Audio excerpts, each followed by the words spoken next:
The orbital ring known as the Aegis hung above the Earth like a halo of spun diamond, a testament to 2 centuries of desperate, clawing industrial progress. Below it, the planet turned in a slow, breathtaking swirl of blue and white, healing from the climate wars of the previous era. But up here, in the vacuum, the air was thick with the ozone tang of commerce and the heavy, silent pressure of history in the making. Elias Thorne gripped the control yoke of his maintenance shuttle, a boxy, dented utility craft that shuddered indignantly every time he nudged the thrusters. He was 30 years old, possessing the kind of messy brown hair that refused to lay flat no matter how much gel he applied, and a nervous habit of tapping his fingers against his thigh in patterns of prime numbers. "Steady," he muttered to himself, his voice sounding thin in the recycled air of the cockpit. "Just dock the ship. Don't scrape the paint. Don't cause an interstellar incident before you even clock in." The comms unit crackled with the bored voice of orbital traffic control. "Shuttle M49, you are drifting off vector. Correct your approach by 3 degrees port. You are blocking the diplomatic lane." "Sorry," Elias said, wrestling the yoke. "Correcting now." He swept the small craft aside, his heart hammering against his ribs. Through his scratched viewport, he saw the reason for the traffic controller's irritation. The Vailari flagship was arriving. It did not look like a ship built by human hands. It looked like it had been grown in the heart of a nebula. The vessel was a colossal teardrop-shaped organism of iridescent violet and deep, void black chitin. It pulsed with a rhythmic biological bioluminescence, throbbing like a slow heartbeat that resonated through the sensors of Elias's tiny shuttle. This was the Etheria, the crown jewel of the Vailari star nations, and it made the blocky steel and ceramic stations of Earth look like children's toys stacked in a sandbox. Elias watched it glide past, a leviathan of silence and light. He was a systems engineer, level 4. He understood fusion drives, environmental recyclers, and quantum optics. He did not understand living ships, and he certainly did not understand the people who flew them. Today, however, he was going to have to learn. 40 minutes later, Elias stood on the receiving dock of the Aegis, smoothing the front of his dress uniform. It fit poorly, bunching at the shoulders. He felt like an imposter. Around him, the high elite of Earth's government stood in rigid formation. Generals with chests full of medals, senators with practiced smiles, and corporate magnates who smelled of synthetic musk and money. Elias tried to make himself small, hiding behind a broad-shouldered security officer. He was only here because the Vailari delegation had requested a dedicated technical liaison for their environmental quadrant, and his supervisor had volunteered him with a laugh, calling it a mercy posting for the department's shyest genius. The airlock cycled. It did not hiss like a human door. Instead, the seal dissolved, the organic membrane parting like a blooming flower. A hush fell over the dock. The Vailari delegation flowed out rather than walked. They were tall, slender humanoids with skin that shimmered with the faint, pearlescent sheen of moonlight on water. Their eyes were wide and solid in color, lacking whites, and their movements possessed a fluid grace that made the humans look jerky and mechanical. Then, she appeared. Princess Lithara descended the crystalline ramp. She was taller than the others, her skin a deep, luminous indigo marked with swirling patterns of silver light that seemed to shift with her mood. She wore a cloak of living bio-silk that draped over her shoulders like liquid smoke, and a crown of grown coral rested on her brow. She was terrifyingly beautiful, an entity of power and ancient biological perfection. Elias, forgetting his anxiety for a split second, looked up. At that exact moment, Lithara looked down.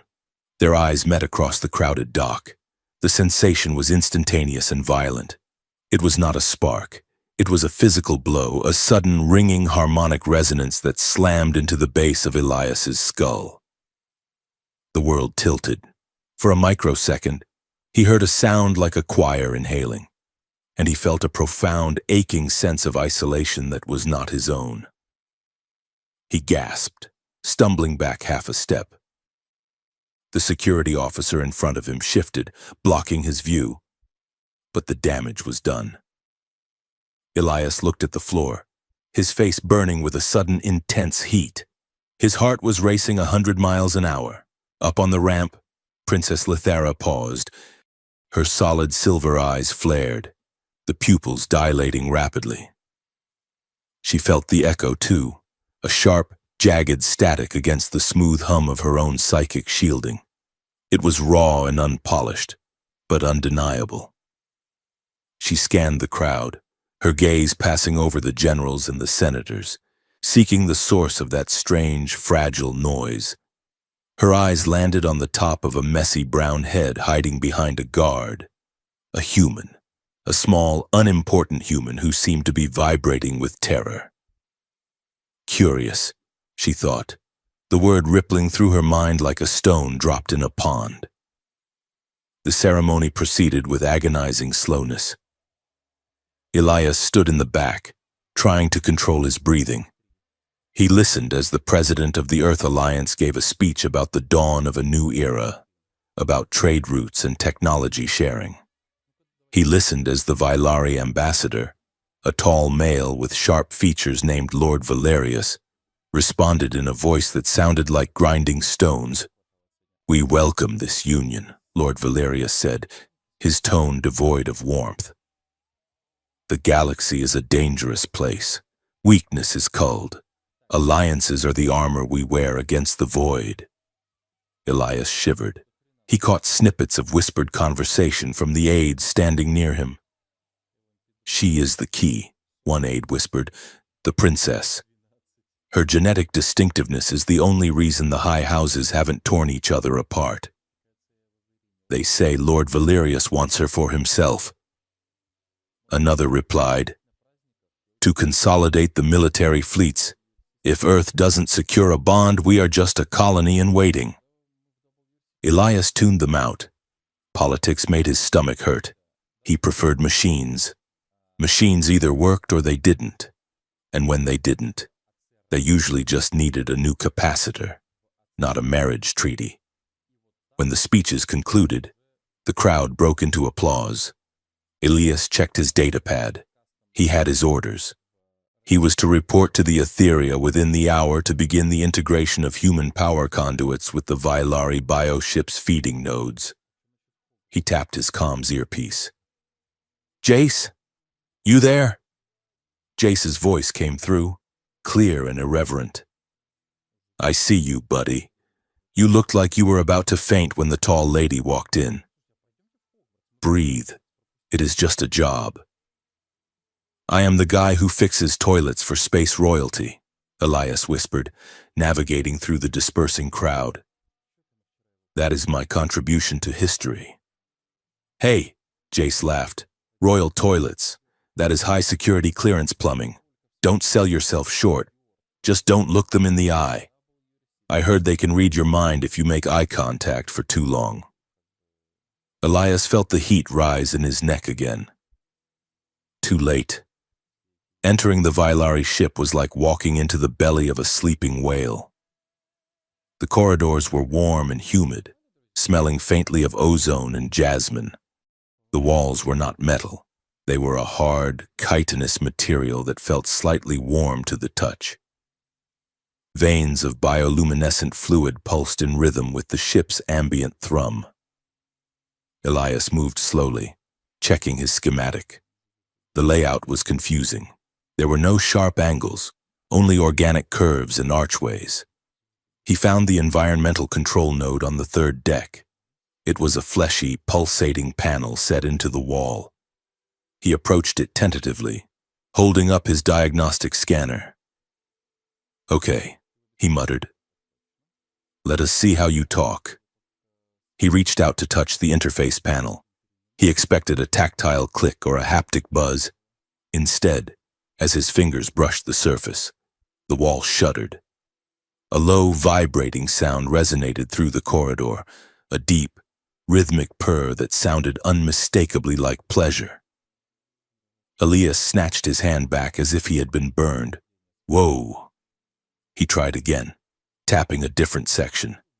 The wall let out a soft, melodic moan, and the lights in the corridor dimmed to a sultry red. "Oh, no," Elias hissed, panic rising. "Stop that! Be a door! Just be a door!" He frantically tapped a sequence of ridges, trying to reset the system. The purring grew louder, vibrating through the floor plates. The door membrane rippled but did not open. "You are stimulating the vascular intake valve." The voice was melodious, amused, and came from directly behind him. Elias spun around, nearly dropping his scanner. Princess Lithara stood there. She had removed her ceremonial cloak, revealing a form-fitting bodysuit of dark, shimmering fabric that left her arms and shoulders bare. The intricate glowing markings on her skin were pulsing with a soft, blue light. She looked amused. Elias opened his mouth, but no sound came out. He slammed it shut, swallowed, and tried again. I was trying to open the service hatch, Your Highness. I apologize. The interface is responsive. It is alive, engineer," she said, stepping closer. She moved without sound. "The ship knows my biosignature. It does not know yours. You were tickling it." "Tickling it," Elias repeated, his voice cracking. "Right. Of course. I will. Note that in the log. No tickling the spaceship." Lithara studied him. She tilted her head, her solid eyes tracking the nervous flutter of his hands. She could feel his anxiety radiating off him like heat from a furnace. It was strange. Most humans she met were arrogant, projecting a loud mental static of greed or pride. This one felt like a quiet room full of trembling glass. "You are the one from the dock," she said. "The one who could not look at me." Elias looked at her chin, specifically a small swirl of silver light just below her lip. It seemed safer than her eyes. "I have trouble with crowds, Your Highness. And you are very bright." "Bright?" she asked. "Bright," Elias said, gesturing vaguely. "Literally, you glow. It is striking." Lithara suppressed a smile. She had been called divine, terrifying, and valuable. She had never been called bright in quite that tone of voice. It sounded like an apology. "I am Princess Lithara of the House of Ethelgard. And you are?" "Elias. Elias Thorne, systems engineer." "Well, Elias Thorne," Lithara said, reaching past him. She placed her palm flat against the wall. The red lights vanished, replaced by a crisp, professional white. The purring stopped instantly, and the membrane door slid open with a wet, organic sound. "Try asking it nicely next time." She walked past him into the environmental suite, trailing the scent of static and rain.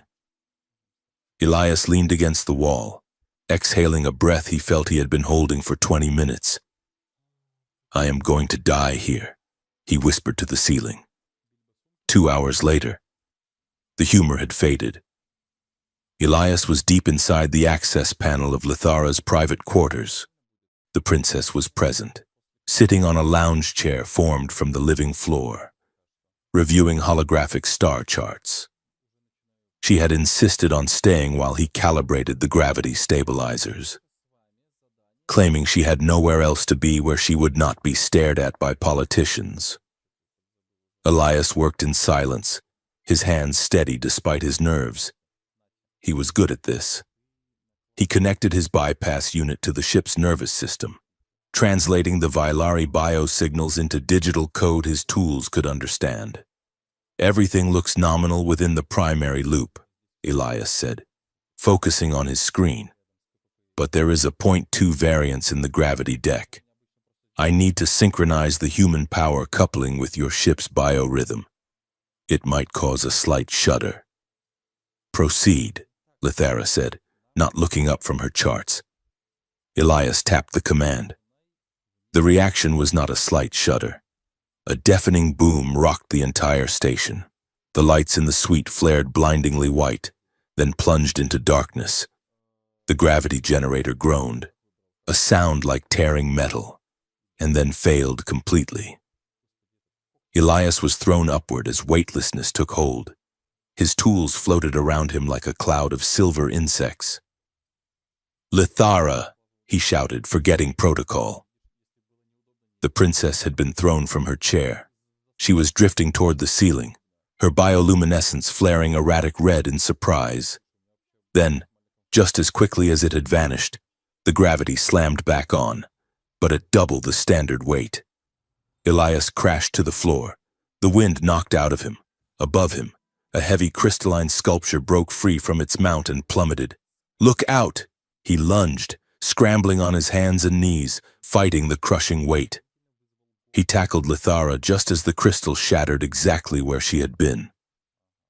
They hit the floor together in a tangle of limbs. Elias took the brunt of the impact, his shoulder slamming into the deck plates. He gasped, pain shooting down his arm. Lithara landed on top of him, her body dense and warm. For a moment, there was only the sound of blaring alarms and their own ragged breathing. Elias was acutely aware of her. Her skin felt fever-hot against his hands. The scent of ozone was overwhelming. "Are you injured?" Elias wheezed, looking up. Lithara stared down at him. Her eyes were wide, her pupils blown black. She was trembling, not from fear, he realized, but from the shock of the physical contact. No Vailari male would dare touch her without a formal contract. "I am intact," she whispered. The ship groaned around them. Thick, translucent blast shields slammed down over the windows and the door, sealing the room with a wet thud. The air grew still. "Emergency lockdown," a synthetic voice announced. "Environmental containment breach detected in Sector 7. Sealing Royal Suite. Life support restricted to Level 4. Elias groaned and rolled over, allowing Lithara to stand. He sat up, clutching his shoulder. The gravity had stabilized, but the room was dim, lit only by the emergency strips on the floor and the glow of Lithara's skin. "We are locked in," Elias said, checking his data pad. The screen was cracked, but readable. "The external magnetic locks have engaged. Nothing is getting in or out until the main computer clears the alert."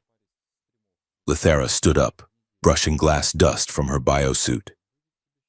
She looked at the sealed door, then back at Elias. She extended a hand. Elias hesitated, then took it. Her grip was strong, her fingers long and cool. She pulled him to his feet. "You saved me," she said. "That sculpture would have crushed my skull." "Reflex," Elias said, looking away. His face was heating up again. "Sorry about the tackle. Not very diplomatic." Lithara looked at the shattered crystal on the floor. "Diplomacy usually involves less bruising, but I accept the result." She walked to the wall interface, placing her hand on it. "Guard captain, report." The voice of the Vailari captain came through the wall, muffled and distorted. "Highness, we are attempting to breach. The systems are seized. We cannot retract the membrane. Are you safe? Is the human hostile?" "I am safe," Lithara said, her voice commanding. "The human is functional. He is not hostile." Elias moved to the environmental console. He ignored the throbbing in his shoulder and plugged his diagnostic tool back in. He needed to know why the surge had happened. Gravity stabilizers didn't just fail like that. Not on a flagship, not on the Etheria. He scrolled through the raw code, his eyes narrowing. "That is weird," he muttered. "What is it?" Lithara asked, moving to stand behind him.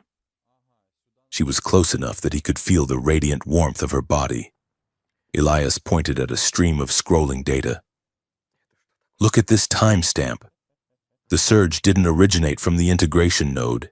It came from an external command line.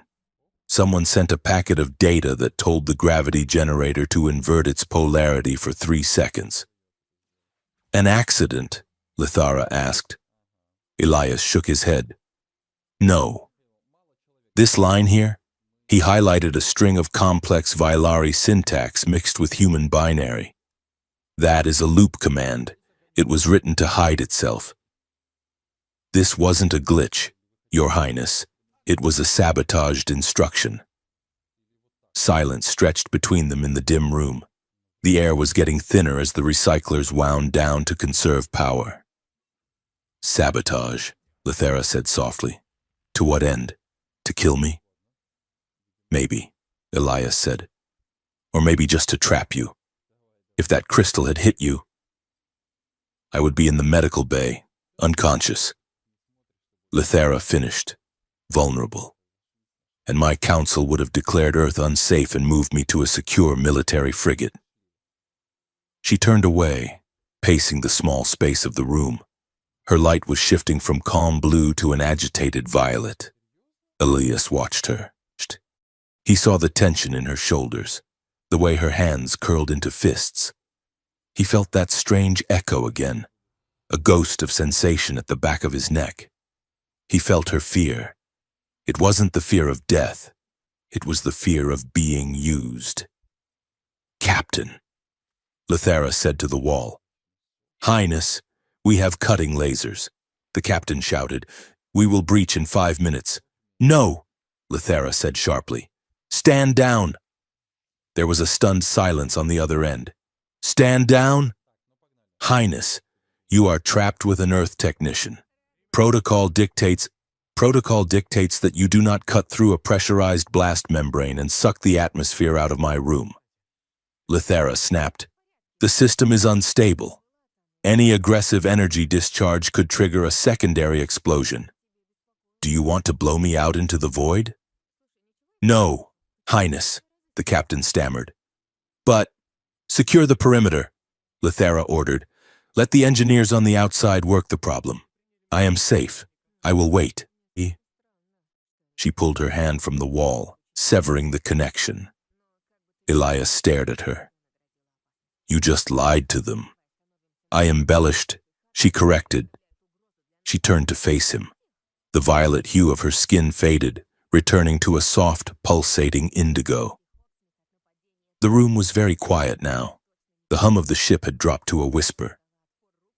Why? Elias asked. You don't know me. I'm just the guy who fixes the toilets. Why trust me over your own guards? Lithara stepped closer. She looked at him. Really looked at him. She saw the grease smudge on his cheek, the messy hair, the way he cradled his bruised shoulder. She remembered the feeling of him throwing his body between her and the falling crystal without a second of hesitation. Because, she said softly, when the gravity failed, my guards shouted orders. You shouted my name.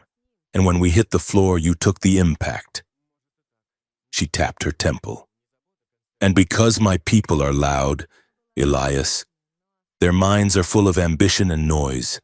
You are quiet. You are frightened. Yes, but you are honest. I can feel it. Elias swallowed hard. He felt exposed, stripped of his usual defenses. He wanted to look at his shoes, but found he couldn't. He looked at the swirl of light on her chin again. I checked the logs, he said, his voice raspy.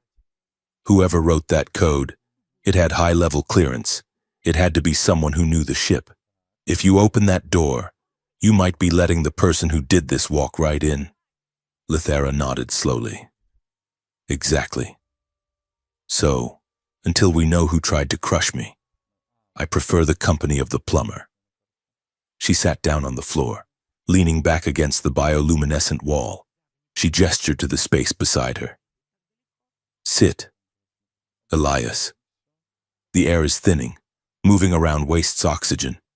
We might be here for a while. Elias hesitated, then lowered himself to the floor, sitting a respectful 3 feet away from her.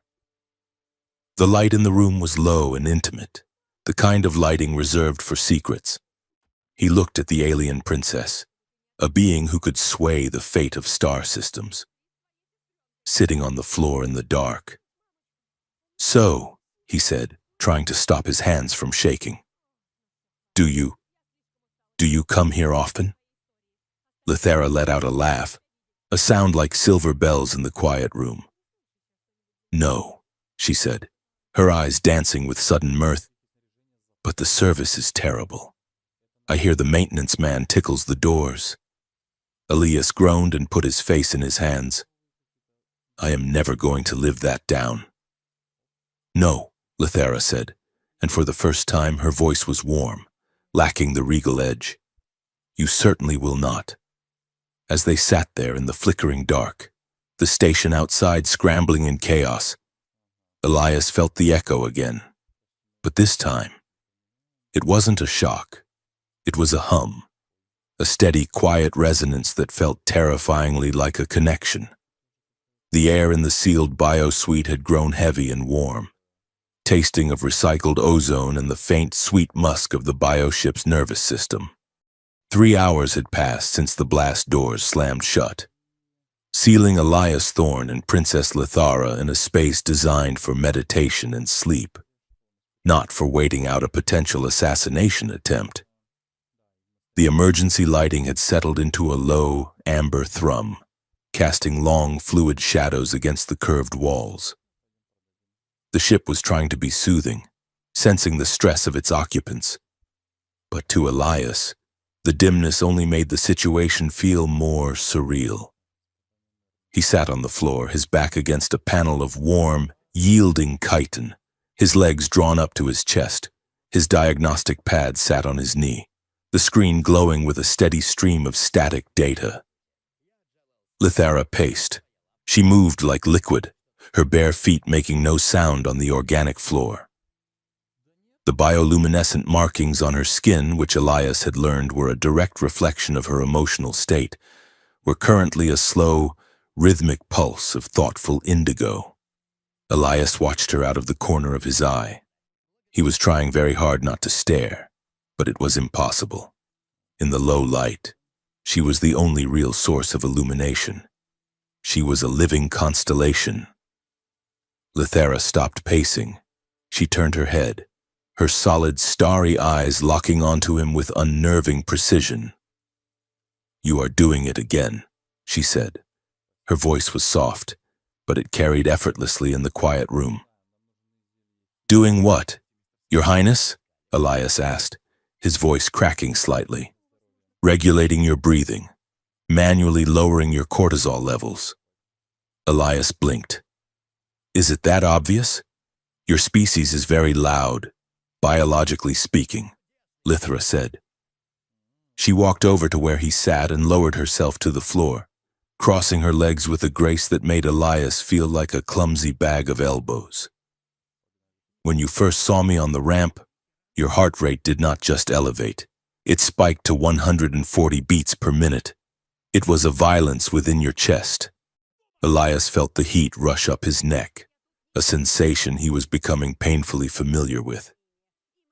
He tapped his fingers against the side of his datapad. "I have an anxiety disorder," he muttered, staring at his boots. "Crowds, loud noises, space royalty. It is a bad mix." Lithera tilted her head.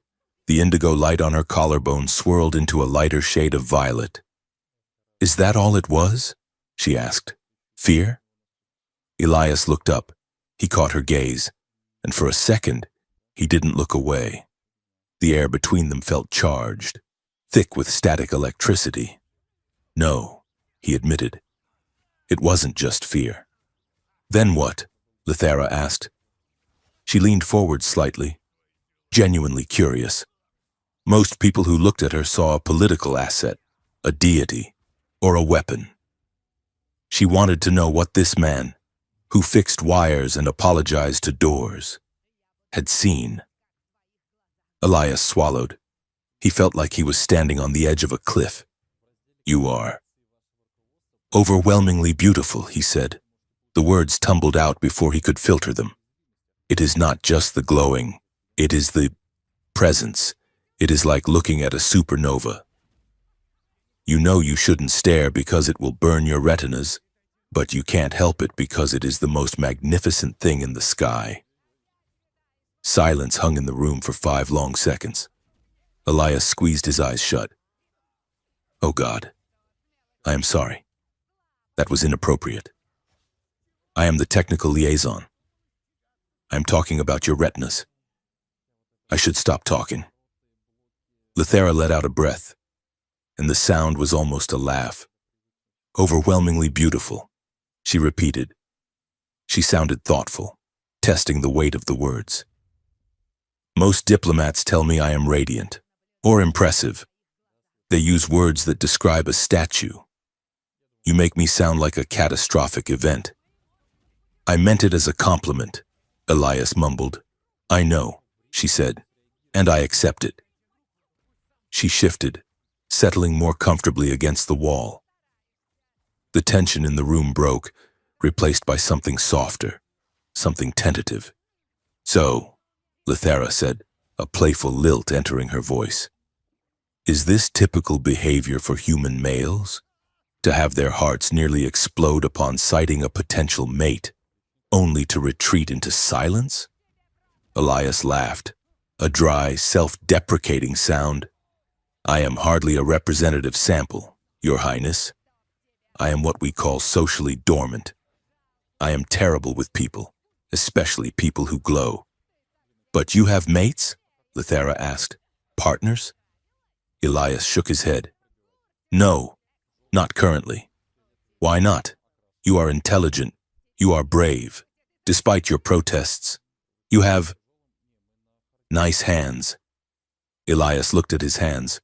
They were covered in grease and scarred from soldering burns. I work too much, he said. And when I do try, it usually goes wrong. Human dating is complicated. We don't have, what did you call it? Bioluminescent emotional signaling? We have to guess what the other person is feeling. I am a bad guesser. Explain, Lithera commanded, though her tone was gentle. How do you find partners if you cannot sense their resonance? We use apps, Elias said. Apps? Small programs on our data pads, he explained. You upload a picture of yourself, write a little paragraph about how much you like hiking, even if you hate hiking, and then strangers look at it.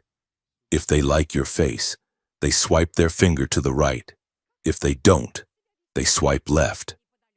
Lithera stared at him, her eyes wide with horror. You choose a life partner based on a static 2-dimensional image? She asked. Without smelling their pheromones? Without testing their psychic echo? It is primitive. I know, Elias said, smiling at her reaction. It is barbaric, Lithera corrected. It is like choosing a starship based on the paint color without checking the engine. That is actually a really good analogy, Elias said. And yes, that is exactly what it is like. And then, if you do match, you meet for coffee, and you sit there awkwardly trying to figure out if they actually like you or if they are just being polite until they can leave. And how does this usually end for you? She asked. Usually? Elias shrugged. I talk about warp field mechanics until their eyes glaze over, or I spill my drink on them. My last girlfriend broke up with me via text message. She said I was emotionally unavailable, which is ironic, considering I feel everything. I just don't know how to say it. Lithera watched him. The light on her skin had shifted to a warm, pulsating gold. She did not see you, Lithera said softly. She saw a function, a slot to be filled in her life. When you did not fit the shape she imagined, she discarded you. Yeah, Elias said, rubbing the back of his neck. I guess so. He looked at her. The golden light was beautiful, soothing. It made the cramped room feel like a sanctuary. "What about you?" he asked. "I mean, I assume you don't have to use dating apps." Lithara laughed, but the sound was brittle. It lacked the warmth of before. "No," she said. "I do not." She looked down at her hands, turning them over. Her palms were etched with silver lines, complex and geometric. "I have the opposite problem. Elias, everyone wants me." "Well, yeah," Elias said. "You are a princess, and a supernova. It is not that simple," she said. Her voice dropped, becoming low and serious. The air in the room seemed to cool. "In my culture, my bloodline is not just royalty. It is a genetic resource. My biology is engineered to be compatible with the high caste families of the 12 systems. A union with me guarantees strong offspring. It guarantees political alliances. It guarantees power." She looked up, and the gold in her skin faded, replaced by a bleak, wintry gray. "They see the princess. They see the genetic marker. They see the treaty. No one sees Lithara. They do not care if I like hiking, or if I hate hiking. They only care about the production of heirs." Elias frowned. The casual way she spoke about herself as a commodity made his stomach turn. "That sounds lonely," he said. "It is," she whispered. She leaned her head back against the wall, closing her eyes. "I haven't made it in years. Shy human," she said. "Not once since they tried to sign my body away with a treaty." The words hung in the air, heavy and absolute. Elias felt a jolt go through him. It wasn't titillation. It wasn't the crude excitement that Jace might have felt hearing such a thing. It was a sharp, hot spike of outrage. He looked at her, this powerful, ancient being who could command starships, and saw that she was just as trapped as he was. Only her cage was made of gold and expectations. "They tried to sign you away?" Elias asked, his voice harder than he intended. "Like you were a piece of land." "Yes," Lithara said, opening her eyes. 5 cycles ago, the council arranged a resonant pairing with a powerful military house. They told me it was for the stability of the sector. They brought the mail to my chambers. He did not ask my name. He did not ask if I was ready. He simply expected. Her markings flared a sharp, warning red. "I refused," she said. "I rejected the bond. It caused a diplomatic incident that nearly started a war. Since then, I have been careful. I keep everyone at a distance. If I let them close, they only see what they can take." Elias gripped his datapad so hard his knuckles turned white. "That is wrong," he said. Lithara looked at him, surprised by the vehemence in his voice. "It is politics." "Elias," she said. "No." Elias said, "It is slavery with better catering. You are a person. You aren't a bargaining chip. You aren't a broodmare for some admiral's ego. No one should be forced to share themselves, not for a treaty, not for anything." Lithara stared at him. Her heart, a dual-chambered organ much stronger than a human's, beat a slow, heavy rhythm against her ribs. She had heard these arguments before, but always from rebels or radicals who wanted to overthrow her government. She had never heard them from a human mechanic sitting on a floor, trembling with indignation on her behalf. "You are angry," she observed. "Yeah, I am angry," Elias snapped. He realized who he was talking to and winced. "Sorry. But, yeah, I am. It pisses me off. You deserve to be swiped right on because someone likes your face, not because they want your DNA." Lithara smiled. It was a small, sad smile, but it reached her eyes. "Thank you, Elias." She gestured to the datapad in his lap. "Speaking of things that are wrong," she said, deftly changing the subject before the emotion in the room could consume them. Have you found anything more on the anomaly? Elias took a deep breath, forcing his brain back into engineering mode. It was safer there. Right, he said. The sabotage. He activated the holographic projection, filling the space between them with floating lines of code. I traced the packet that caused the gravity surge, he said, pointing to a jagged red line. It didn't come from the external network. It bypassed the firewall completely. What does that mean? Lethera asked. Leaning in. It means it came from a trusted source, Elias said. I cross-referenced the encryption signature. It originated from a node-level diplomatic terminal. Specifically, one that bridges your ship's internal comms with the Earth Alliance secure channel. Lethera's face hardened. That node requires biometric authorization from both a Vailari high official and a human security officer. Exactly, Elias said. 2 keys to turn the lock. This wasn't a hacker in a basement. This was a handshake. Someone on my side and someone on your side worked together to open a back door into your environmental controls. He looked at her grimly. They wanted this to happen. Lethera. They timed it. They knew we would be in here. They knew the blast doors would seal. Why? Lethera asked, her voice cold. To kill us? No, Elias said. If they wanted to kill us, they would have vented the oxygen. They just knocked out the gravity and locked the door. They wanted to isolate you. Lethera's eyes narrowed.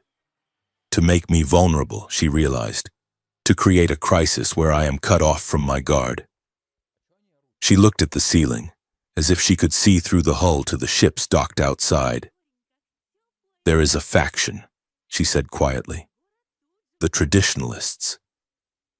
They believe that if I bond with a human, it will dilute the royal bloodline. But they also fear that if I do not bond soon, the house will fall. They want to force a selection. But how does trapping you with me help them? Elias asked. I am a nobody. Lethera looked at him. You are a male, she said bluntly, and we are alone, in a high-stress environment. My biology responds to danger by seeking connection. It is an evolutionary trait. It heightens the psychic resonance. They are trying to force me into a state of receptivity. Elias's eyes went wide. Wait, you mean they are trying to trick your body into wanting to mate? Lethera finished. Yes. They likely have a suitor waiting outside, someone chosen. They expect that when the doors open. I will be so overwhelmed by the biological imperative that I will accept whoever they present to me just to stop the ache. Elias felt sick. That is monstrous. It is effective, Lethera said. Or it would be. If I were alone. She looked at him, and her expression changed. The icy calculation vanished, replaced by a sudden, intense curiosity. But I am not alone. I am with you. Elias froze. He felt the shift in the air again. The heavy, humid pressure of the room seemed to double. Lethera shifted closer. Her scent, jasmine and static, filled his nose. You felt the echo on the dock, she said softly. Yeah, Elias whispered. My people are telepathic, Elias. But usually, we shield ourselves. We keep the noise inside. She reached up and touched the center of her own chest. I have been shielded for 5 years. I have built a wall so high that I cannot see over it. But you are so quiet. She looked at him with an intensity that made his breath hitch. Open your hand, she said. Elias hesitated. Then, slowly, he held out his hand, palm up. Lethera did not touch him. Instead, she hovered her hand an inch above his. I am going to show you, she whispered. She closed her eyes and dropped the shield. It wasn't a sound. It was a flood. Elias gasped as the sensation hit him. It rushed into his mind like a breaking dam. He felt her. He felt the cold, vast, crushing weight of her loneliness. It was a physical ache in the center of his chest, a hollow space that had been empty for so long it had begun to collapse in on itself. He felt the exhaustion of constant vigilance, the weariness of being a symbol. But beneath the cold, there was heat. It was a fierce, golden fire of repressed desire, not just for sex, though that was there, powerful and raw, but for contact, for skin against skin, for a mind that could hold her without breaking. He felt her curiosity about him, how he felt like a puzzle she wanted to solve, a safe harbor in a storm. It was overwhelming. It was terrifying. It was the most intimate thing Elias had ever felt in his life. He could feel the rhythm of her blood. He could feel the ghost of a touch on his own skin that wasn't happening yet. His own barriers crumbled. He knew she could feel him too, his fear, his awe of her, and the sudden, surging realization that he wanted her. He wanted to wrap his arms around her and shield her from the vacuum. They leaned toward each other. It was magnetic. Gravity didn't matter anymore. The only thing in the universe was the space between their lips. Elias's breath trembled. He could see the pores of her luminous skin. He could see the galaxy in her eyes. Then, Lithara pulled back. The connection snapped. Elias slumped forward, gasping for air, clutching his chest. The room was suddenly cold and empty. Lithara had retreated to the far wall. She was hugging herself, her markings flaring a chaotic mix of violet and red. She was shaking. "I cannot," she whispered. Elias looked at her, his vision swimming. What was that?" "That was me," she said, her voice trembling. "That is what I carry. That is why I do not let them close." She looked at him with wild, frightened eyes. "I wanted to take you," she confessed, just then. "I wanted to close the distance and use you to stop the loneliness. My council would be pleased. They would say the trap worked." She stood up straighter, forcing her breathing to slow. "But I will not do it. I will not use you, Elias. I will not take anyone who does not choose me freely. I will not become the thing I hate." Elias stared at her. His heart was hammering against his ribs, but his mind was clearing. He understood. She had stopped because she respected him. She had stopped because she refused to let the sabotage dictate her actions. He pushed himself up from the floor. His legs were shaky, but he stood. He walked across the small room. He didn't stop until he was standing right in front of her. He didn't try to kiss her. He didn't try to merge minds again. He simply reached out and took her hand. Her skin was hot and dry. Her fingers twitched in his, then curled around his palm, holding on tight. "You didn't use me," Elias said firmly. "I almost did," she whispered. "Almost doesn't count," Elias said. He squeezed her hand. "Listen to me, Lithara. I am just a guy who talks to wires. I don't have a fleet. I don't have a title. But I know a setup when I see one." He looked her in the eye. "If they want to use you, they have to go through me. I don't care about the treaty. I don't care about the council. I am on your side." Lithara looked at their joined hands. The contrast was stark, her luminous violet skin against his pale, grease-stained human fingers. But it fit. "You are a strange creature. Elias Thorne," she said softly.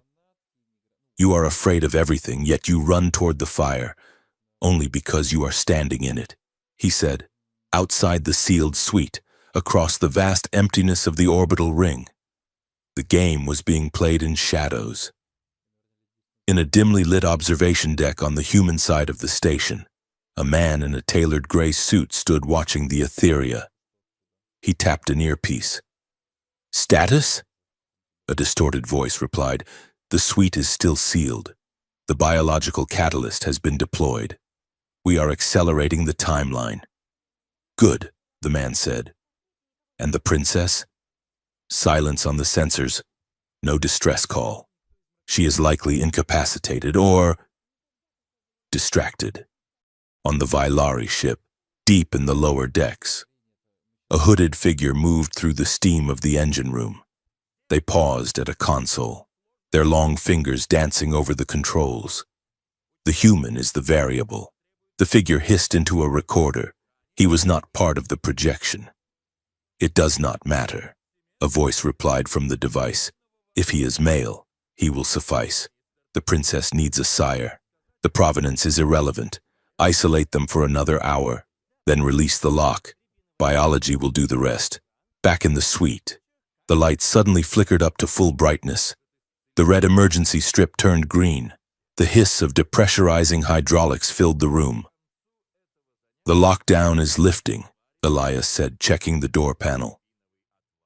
Lithera did not let go of his hand. They know, she said. Or they think they know. They think they have given us enough time.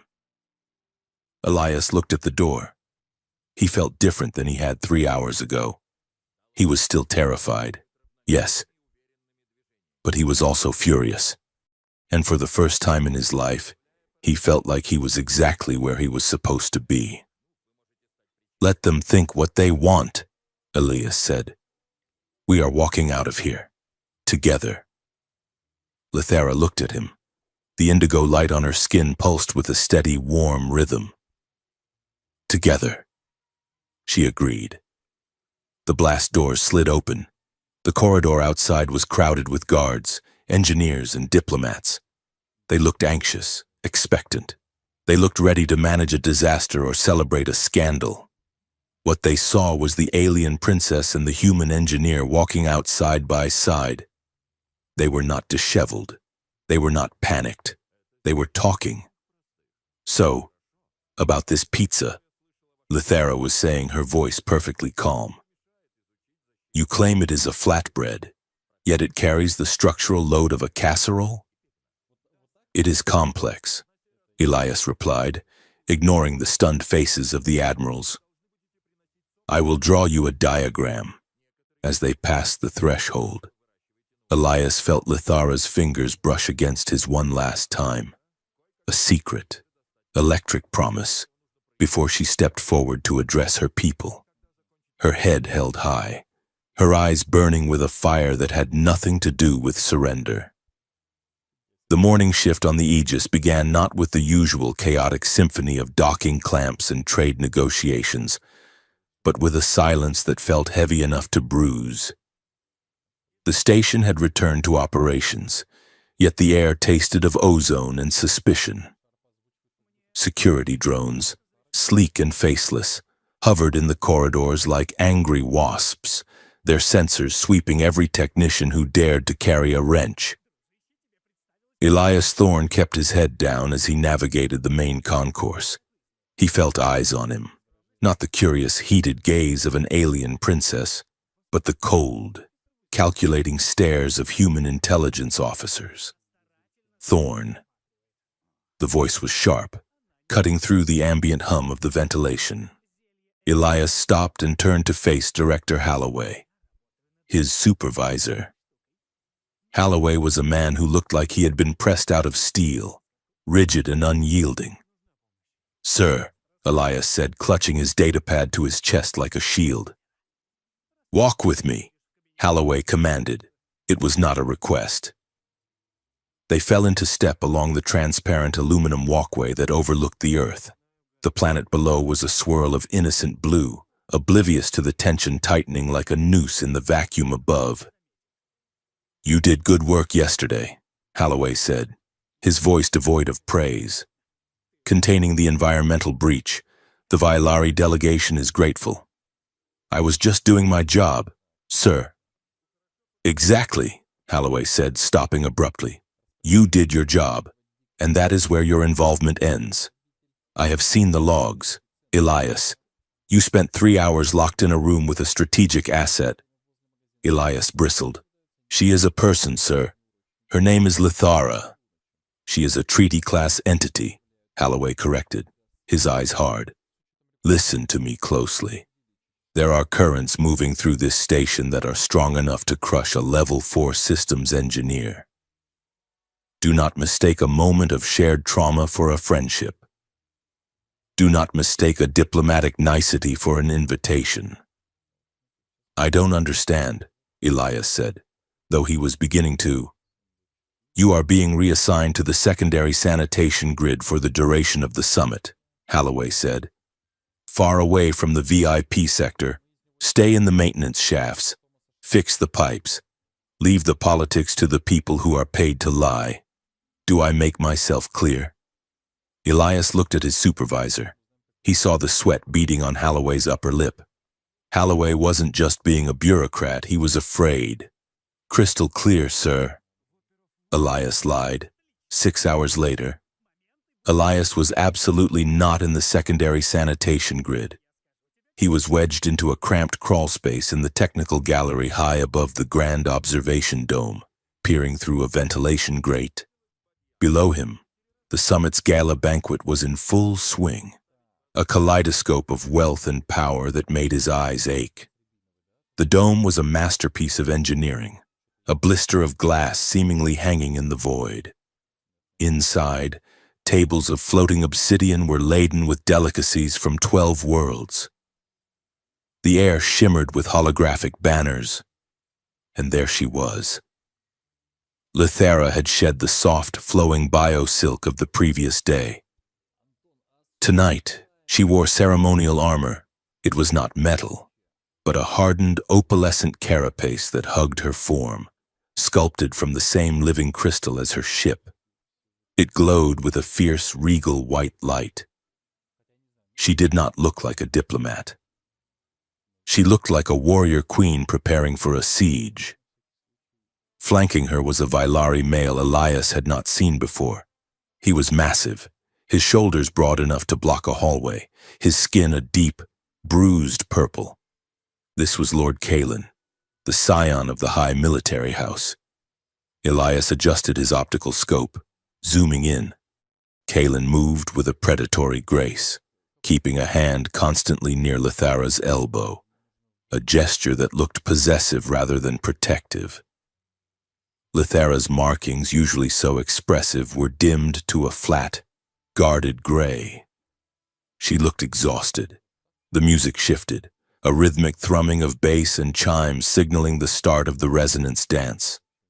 It was a diplomatic ritual, a way for potential partners to demonstrate their biological compatibility through synchronized bioluminescence. Watch closely, Elias whispered to himself. On the floor below, Kalen bowed, his skin flared with a bright, pulsing geometric pattern. The crowd gasped in appreciation. It was a perfect display of dominance and vitality. Lithara hesitated, then responded, her own light pulsing to match his, though Elias noticed the rhythm was forced, lagging by a fraction of a second. Then, Elias saw it. He tapped a command into his datapad, filtering the visual feed through a spectrographic analyzer. There. When Kalen turned, the light on his back stuttered. It wasn't a biological fade, it was a digital refresh rate. He is faking it, Elias breathed. The Vailari Lord was wearing a subdermal mesh, a grid of micro-emitters buried under his skin to mimic the bioluminescent language. He wasn't biologically compatible with Lithara at all. He was a fraud. He was using technology to force a visual lie in front of the entire assembly, proving a resonance that didn't exist. Before Elias could record the data, the floor beneath him shuddered. The lights in the grand dome flickered.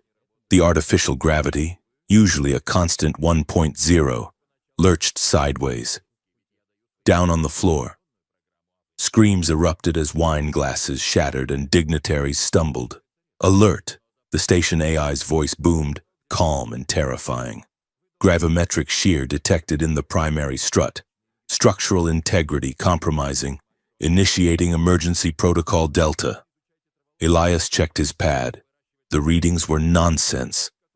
The primary strut was solid. This was a hack, a precise, brutal repetition of yesterday's incident, but on a massive scale. Evacuate the dome. The AI commanded. VIP containment procedures active. Below, the blast doors began to grind shut. A section of the floor opened up, revealing the gleaming white hull of a Class A safety pod. Lord Kalen grabbed Lithara. He didn't guide her. He seized her arm, dragging her toward the pod. "The safety of the princess is paramount," Kalen roared over the panic, his voice amplified by the room's acoustics. "I will secure her." It was the trap, the final steel jaw snapping shut. They were going to lock her in a box with him, launch them into isolation, and use the terror and proximity to force the bond he was faking. "No," Elias hissed. "Not today." He didn't think. He didn't consider his career or the secondary sanitation grid. He kicked the ventilation grate loose and scrambled into the maintenance shaft that ran parallel to the pod's launch tube. "Aegis," Elias shouted into his comms, "identify." The AI responded coolly. "Elias Thorne, Systems Engineer. Override command code 77 Zulu Echo. The gravity shear is false data. Reroute the emergency extraction. Command code recognized," the AI said, "unable to halt protocol Delta. The pod is primed for launch. Then change the passenger manifest," Elias yelled, sliding down a greasy ladder, his boots ringing against the metal.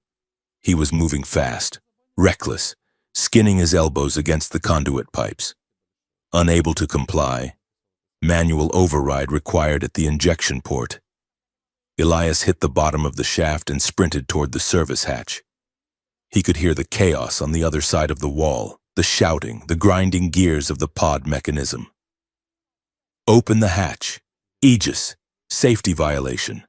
The pod is sealing." "Open the damn hatch or I will recode your personality matrix to speak only in limericks." There was a pause. The hatch hissed open. Elias tumbled out onto the launch gantry just as the sleek white pod was sealing itself against the docking collar of the ballroom. Through the transparent viewing port of the airlock, he saw them. Lithara was fighting. Her armor was glowing a frantic, distress signal red. She was trying to wrench her arm free from Kalen's grip, but he was too strong. He was shoving her toward the pod's open iris. "Our people demand heirs."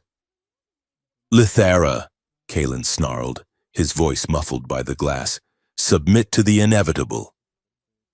Elias didn't have a weapon. He had a wrench, a datapad, and a lot of adrenaline. He sprinted across the gantry and jammed his wrench into the manual release gear of the ballroom airlock door. He hauled back with all his weight. The gears shrieked. The airlock door, which was trying to close to seal the pod, jerked and reversed. Inside the airlock, the sudden motion threw Kalen off balance. The artificial gravity lurched again, Elias frantically tapping commands into his pad with his free hand. Localize the gravity failure to the airlock threshold. Kalen, heavy and clumsy in his fake compatibility, stumbled backward, away from the pod, flailing for a handhold that wasn't there. Lithara, adapting instantly to the shift, spun away from him.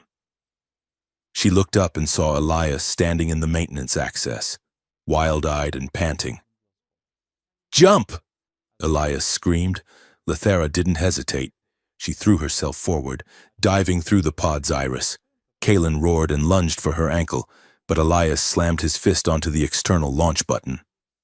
The pod door guillotine slammed shut, severing the space between the princess and the lord. But Elias hadn't accounted for the vacuum seal sequence. As the pod door slammed, the service hatch behind him blew its safety bolts. The pressure differential sucked him forward. He didn't watch the launch. He became part of it. He was pulled off his feet and sucked through the emergency maintenance seal of the pod just as the outer clamps disengaged. He landed hard on the padded floor of the safety pod, rolling to a stop against the pilot's chair. With a sound like a cannon shot, the explosive bolts fired. The pod jettisoned away from the Aegis, spinning wildly into the debris field of the construction zone. Silence. The roar of the launch faded into the hum of independent life support. The interior of the pod was small, designed for two beings to survive, not to be comfortable. It was lit by amber emergency strips. Elias groaned and rolled onto his back. Every bone in his body felt like it had been rattled in a jar. That, he wheezed, staring at the ceiling. That went poorly. A face appeared above him. Lithera. She had lost her helmet. Her hair was a halo of static, and her skin was glowing so brightly it hurt to look at her. She was straddling his waist, pinning him to the floor, her hands pressed against his chest. "You," she whispered. Her eyes were wide, frantic. "Me," Elias agreed. "Sorry. I was aiming for a more graceful rescue." Lithera stared at him. She looked at the sealed door. She looked out the viewport where the Aegis was shrinking into the distance. She looked back at him. "You are not Lord Kalen," she said, stating the obvious as if it were a miracle. "No," Elias said. "He is probably very angry right now." "Why?" Lithera demanded, her voice shaking. "Why are you here? You could have been killed. You committed treason. You kidnapped a treaty entity." "I didn't trust the malfunctions," Elias said, pushing himself up on his elbows. "And I saw his lights glitch. He is a fake. Lithera. He is wearing a suit under his skin." Lithera sat back on her heels. The anger drained out of her, replaced by a profound, shuddering relief. Her hands slid from his chest to his shoulders, gripping him tightly. "You saw it," she murmured. "No one else looked close enough to see." She began to laugh. It was a jagged, hysterical sound that dissolved quickly into a sob. She pressed her forehead against his chest, her body shaking. "Thank you," she whispered into his uniform. "Thank you for stealing me." Elias awkwardly wrapped his arms around her. The armor she wore was hard and cold, but beneath it, he could feel the heat of her body. The pod was cramped. His legs were tangled with hers. The air was already getting warm, smelling of her, that ozone and jasmine scent that made his head spin. "We are in trouble, though," Elias said softly. "We are drifting in a debris field with no flight plan." "I do not care," Lithera said fierce, lifting her head. "I would rather drift into a sun than be in that box with him." She pulled back, looking at him. In the small space, the intimacy was suffocating. There was nowhere to look but at each other. The adrenaline of the escape was fading, leaving behind a raw, vibrating tension. Elias shifted, trying to give her space, but there was no space to give. His thigh brushed against hers. The contact sent a jolt through him that had nothing to do with fear. "We need to stabilize the spin," Elias said, his voice sounding too loud. Lithera nodded. She moved to the pilot's seat, her movement stiff. She pulled off her armored gauntlets, throwing them to the floor with a clatter, revealing her hands. Elias sat in the co-pilot seat. Their shoulders touched. The pod was a lifeboat, devoid of luxury. It was just controls, 2 seats, and a small survival locker. Outside, the stars wheeled by in dizzying streaks. Lithera worked the controls, her fingers flying over the interface. "The Council," she said suddenly, her voice hard. "They knew.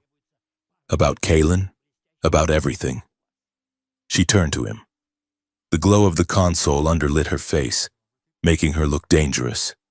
"It is not just a faction, Elias. It is the ruling majority. I accessed Kalen's data burst when he grabbed me. The terms have already been drafted." She took a breath, her markings flashing a sharp, jagged orange. They are trading my womb for planetary defense systems. My people get railgun technology and quantum shielding from Earth. Earth gets a hybrid heir who can sit on the Vylari throne and sign trade deals in perpetuity. Elias felt a cold knot form in his stomach. And the human leadership, he asked. Complicit, Lithara said. They want the weapons. They are terrified of the Outer Rim threats. They are willing to sell your freedom and my body to buy a sense of safety. She slammed her hand against the console. I am currency to them, flesh and blood currency. She spun the chair around to face him. The space between their knees was less than an inch. And you, she said, her eyes searching his face. Why are you really here? Elias. I told you, Elias said, to help. Is that all? Lithara challenged. Her voice dropped, becoming husky, layered with the frustration of a lifetime of being coveted. Or is it because you are like the others? Do you want the exotic alien princess? Is that it? Is it a fantasy for you, shy human, to be the one who tames the star? The accusation hung in the air, sharp and bitter. Elias looked at her. He saw the fear behind the anger. She was trying to push him away before he could hurt her. She was testing him. He didn't flinch. He didn't look at his shoes. No, he said quietly. Then what is it? She demanded. Why risk your life? Why tremble when I look at you? Because I am terrified, Elias said. Of my power? No, Elias said. He leaned forward, closing the tiny distance between them. He reached out and very carefully touched the side of her face. His thumb brushed the glowing mark on her cheekbone. I am terrified of how much I want you, Lithara. Her breath hitched. She froze under his touch. I don't want the princess, Elias said, his voice rough with honesty. I don't care about the throne. I want the woman who sat on the floor and ate pizza with me. I want the person who is scared of being used. He dropped his hand. His eyes locked on hers. I am scared because I have never wanted anyone like this before. And I know that if I touch you, if I really touch you, it is going to ruin me for anyone else. I am trying to be careful. I am trying to be respectful. But it is taking every ounce of willpower I have not to kiss you right now. Lithara stared at him. Her markings softened, turning a deep, liquid violet. The aggression melted away, leaving her exposed and vulnerable in the dim light. You are a terrible liar, Elias Thorne, she whispered. She leaned in. Her eyes drifted shut. Elias started to lean forward. Wham! The pod shuddered violently, throwing them both against the console. A screech of tearing metal echoed through the hull. Warning! The computer blared. External impact. Hull breach imminent. Elias scrambled to the sensors. Debris? He asked. No! Lithara said, her eyes snapping open, wide and alert. Attack! On the screen, a sleek, black drone, unmarked, bristling with weapon mounts, was pursuing them through the debris field. It wasn't trying to board them. It was firing kinetic rounds. They aren't trying to capture us anymore, Elias shouted as another impact rocked the pod. They are trying to erase the evidence. Take the controls, Lithara ordered. She reached up and tore the decorative clasp from her armored collar. Beneath it was a bioport, a direct neural interface socket at the base of her throat. What are you doing? Elias yelled, wrestling the yoke as the pod spun. I am driving, she said. She grabbed a cable from the emergency panel and jammed it into her own neck. Her back arched, her eyes rolled back, glowing pure white. The lights in the pod died, then flared back to life in perfect synchronization with her heartbeat. The pod stopped feeling like a machine. It lurched, moving with the fluid, snapping grace of a living muscle. Hang on. Lithara's voice didn't come from her mouth. It came from the speakers, layered and harmonic. The pod dove. It was a suicide run through a graveyard of broken ships. Lithara flew by instinct, by psychic feel. They wove through the skeletal ribs of an old freighter, dodging floating girders and clouds of frozen coolant. The drone pursued, firing wildly. Elias watched the screen, mesmerizing. He wasn't piloting, he was witnessing. Lithara was the ship. She was magnificent. "Hard left," Elias shouted, spotting a spinning turbine blade. Lithara didn't answer. She just moved. The pod banked so hard Elias's vision grayed out. They skimmed the turbine, sparks showering the hull. She whipped the pod around a massive chunk of asteroid rock, using its gravity well to slingshot them backward. The drone, unable to match the organic turn, slammed into the rock face. A silent, fiery explosion blossomed on the rear screen. Lithara pulled the jack from her neck and slumped forward, gasping. Elias grabbed her before she hit the console. "Got you," he said. "I got you." They were both breathing hard, sweat-soaked, hearts racing in unison. Did we win?" Elias asked, breathless. "We survived," Lithara panted. "There is a difference." The pod's engines sputtered. The lights flickered and died, leaving them in emergency red. "Propulsion offline," the computer announced. "Gravity well capture imminent." "We are going down," Elias said, looking at the nav data. "That asteroid, there is an atmosphere bubble, an old maintenance outpost." "Can you land it?" Lithara asked. Elias looked at the controls. Half of them were fried. "I can crash it with style," he said. The crash was loud, violent, and messy. They plowed into a drift of silica dust near the airlock of the abandoned outpost. The impact threw them against the restraints, bruising ribs and biting tongues.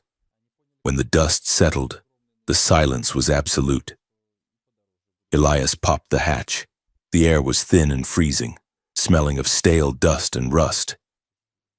They scrambled out of the smoking pod and into the airlock of the outpost, manually cranking the wheel to seal themselves in before the pod's life support failed completely.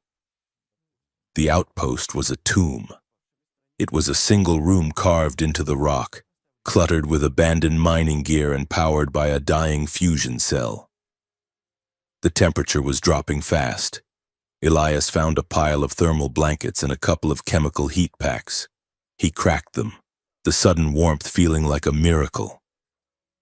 Lithara was sitting on a crate, shivering. Her bioluminescence was dim, flickering like a dying candle. She had a cut on her forehead, bleeding violet blood. "Come here," Elias said gently. He pulled her down to sit next to him on the floor, wrapping the thermal blankets around both of them. They huddled together against the metal wall, thighs pressed tight, shoulders touching. The cold was a physical weight, pressing in from the rock. Elias took a med patch from his pocket and carefully applied it to her forehead. His hands were shaking, just a little. "Thank you," she whispered. They sat in silence for a long time, watching their breath fog in the red emergency light. "My mother used to tell me stories about the stars," Elias said quietly, breaking the silence. "She said they were the eyes of ancestors watching us. I used to be scared of them. I felt like I was always being judged." Lithara shifted, resting her head on his shoulder. It was a heavy, trusting weight. "I was raised in a nursery with translucent walls," she murmured. "I was never alone, not for a second. Attendants, tutors, guards. They watched me sleep. They watched me eat. I dreamed of a dark room, a place where no one could see me." She looked at her hand, where the light was fading to a soft, sleepy blue. "I dreamed of a mate who would stand in the dark with me," she said. "Someone who wasn't afraid of the light, but who didn't need to own it. Someone who didn't want to use my power to fuel their own engine." She turned her face into his neck, seeking warmth. "I think I found him," she whispered. but he is shivering. Elias wrapped his arm tighter around her, pulling her completely against him. He could feel the curves of her body through the armor, the steady beat of her alien heart. "I am not shivering because of the cold," he admitted softly. "Why then?" "Because for 30 years, I have been afraid of talking to people," Elias said. "I have been afraid of saying the wrong thing, of being awkward, of being rejected." He rested his cheek against the top of her head. "But right now, sitting on a frozen rock in the middle of nowhere, I am not afraid of any of that. I am just terrified of losing you. I am scared that the rescue ships will come, and you will have to be a princess again, and I will just be the engineer." Lithra moved. She shifted so she was facing him beneath the blankets. Her face was inches from his. "Elias," she said, her voice fierce and low. She took his hand and placed it over her heart. "Protocol is broken. The treaty is a lie." She looked at him with solid, luminous eyes that held the depth of the nebula. "I am not going back to being a princess, not the way I was. And you are not just an engineer. You are the man who jumped into a launch tube for me." She leaned in, her lips brushing his ear. "When we get out of here, I am going to make a new treaty. And it starts with you not being afraid to speak." Elias turned his head. Their noses bumped. He didn't pull away. "Okay," he whispered. "Okay." And there, in the dark, huddled under a scratchy blanket on a dead rock, the silence wasn't lonely anymore. It was full. The darkness did not last. It was shattered by a sound that felt like a drill boring directly into the base of the skull.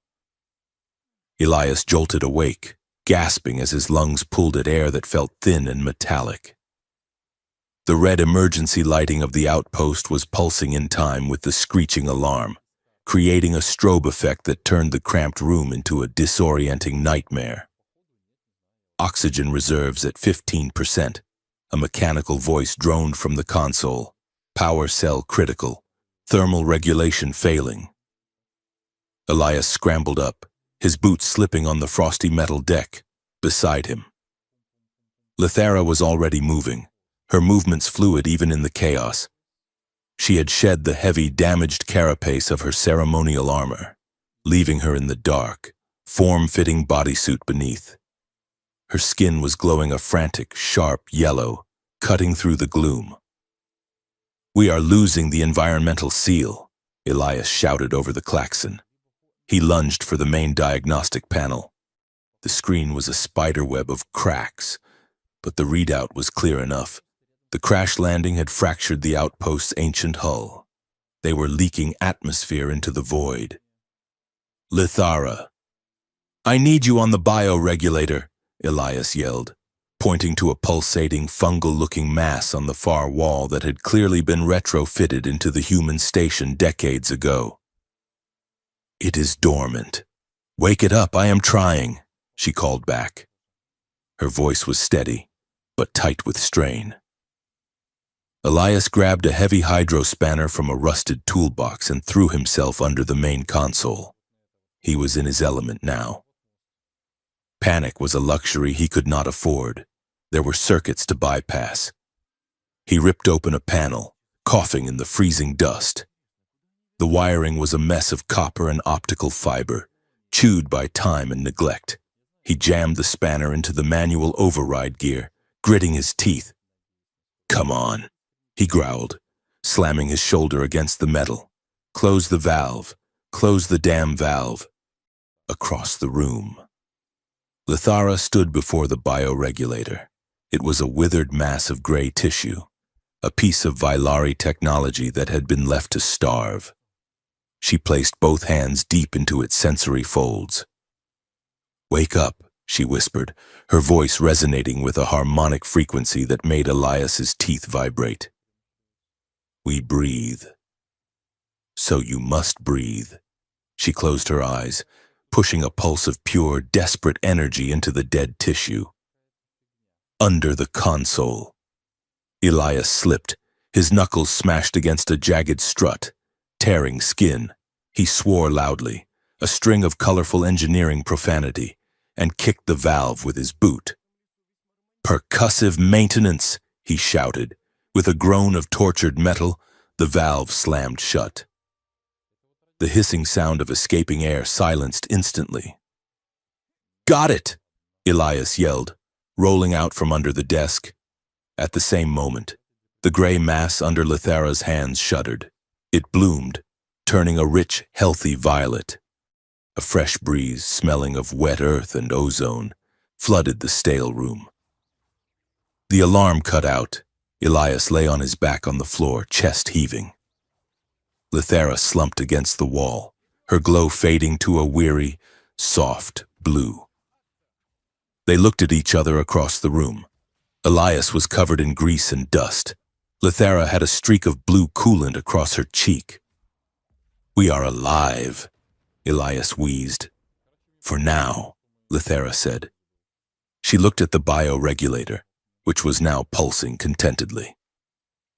"Though I admit your technique of kicking the machinery is novel.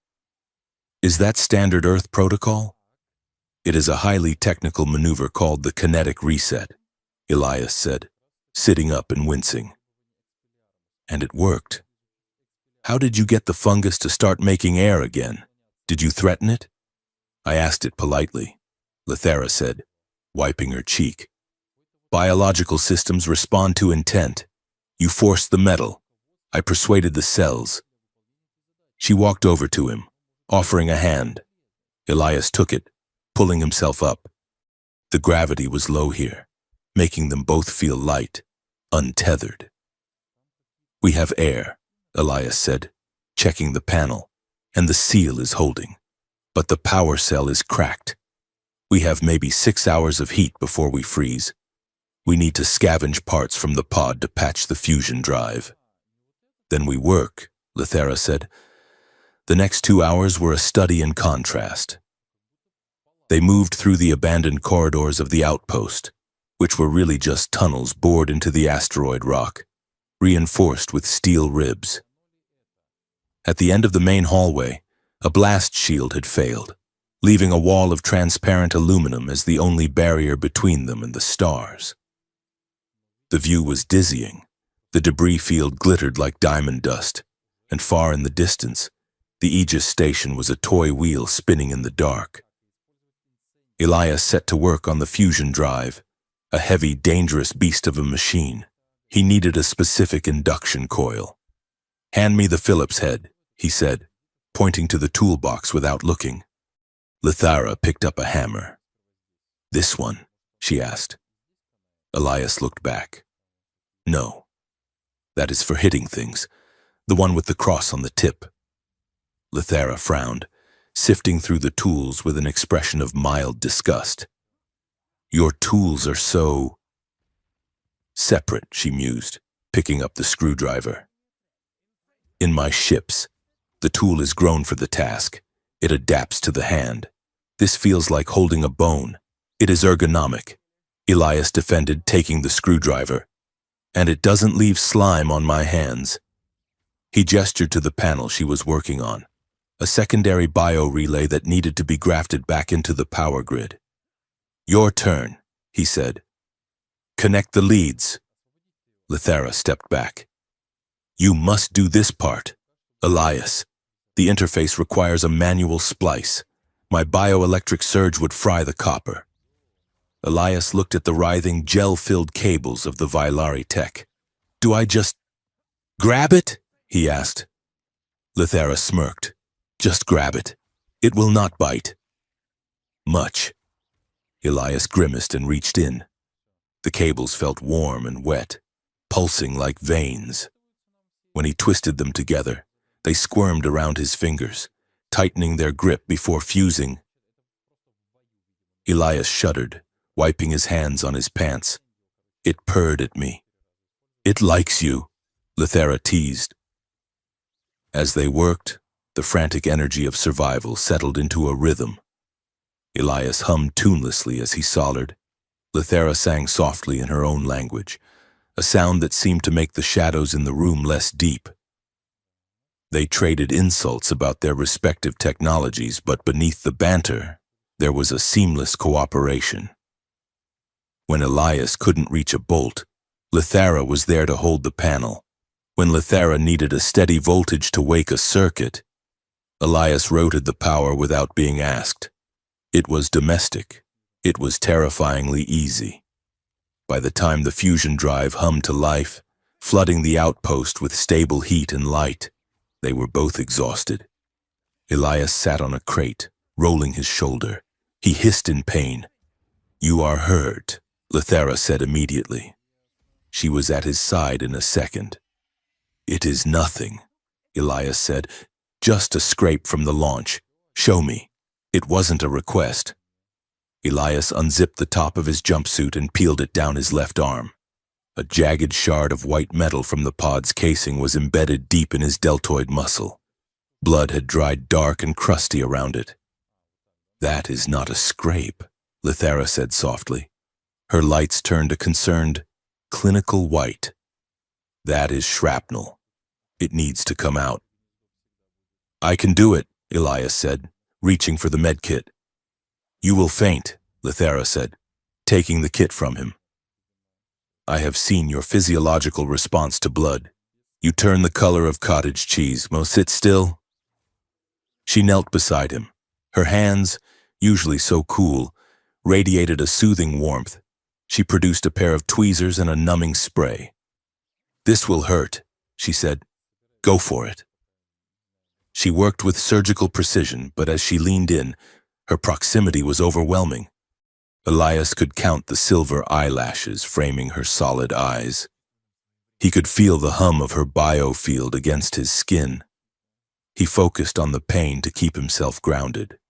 When she pulled the shard free, he gasped, his hand instinctively gripping her knee to steady himself. He froze. "Sorry," he whispered, starting to pull his hand away. Lithera covered his hand with hers, pressing it back against her leg. "Do not apologize," she said, her voice low. "You are in pain." She cleaned the wound and applied a synth skin patch. Then she paused. She looked at his bare arm, at the pale skin and the corded muscle. She traced a vein with her fingertip, not healing now, just exploring. "Your skin is so thin," she murmured. "No carapace, no shifting pigment. You are trapped in one form. It keeps the rain out." Elias shrugged, his voice shaky. She looked up at him. "I have a bruise.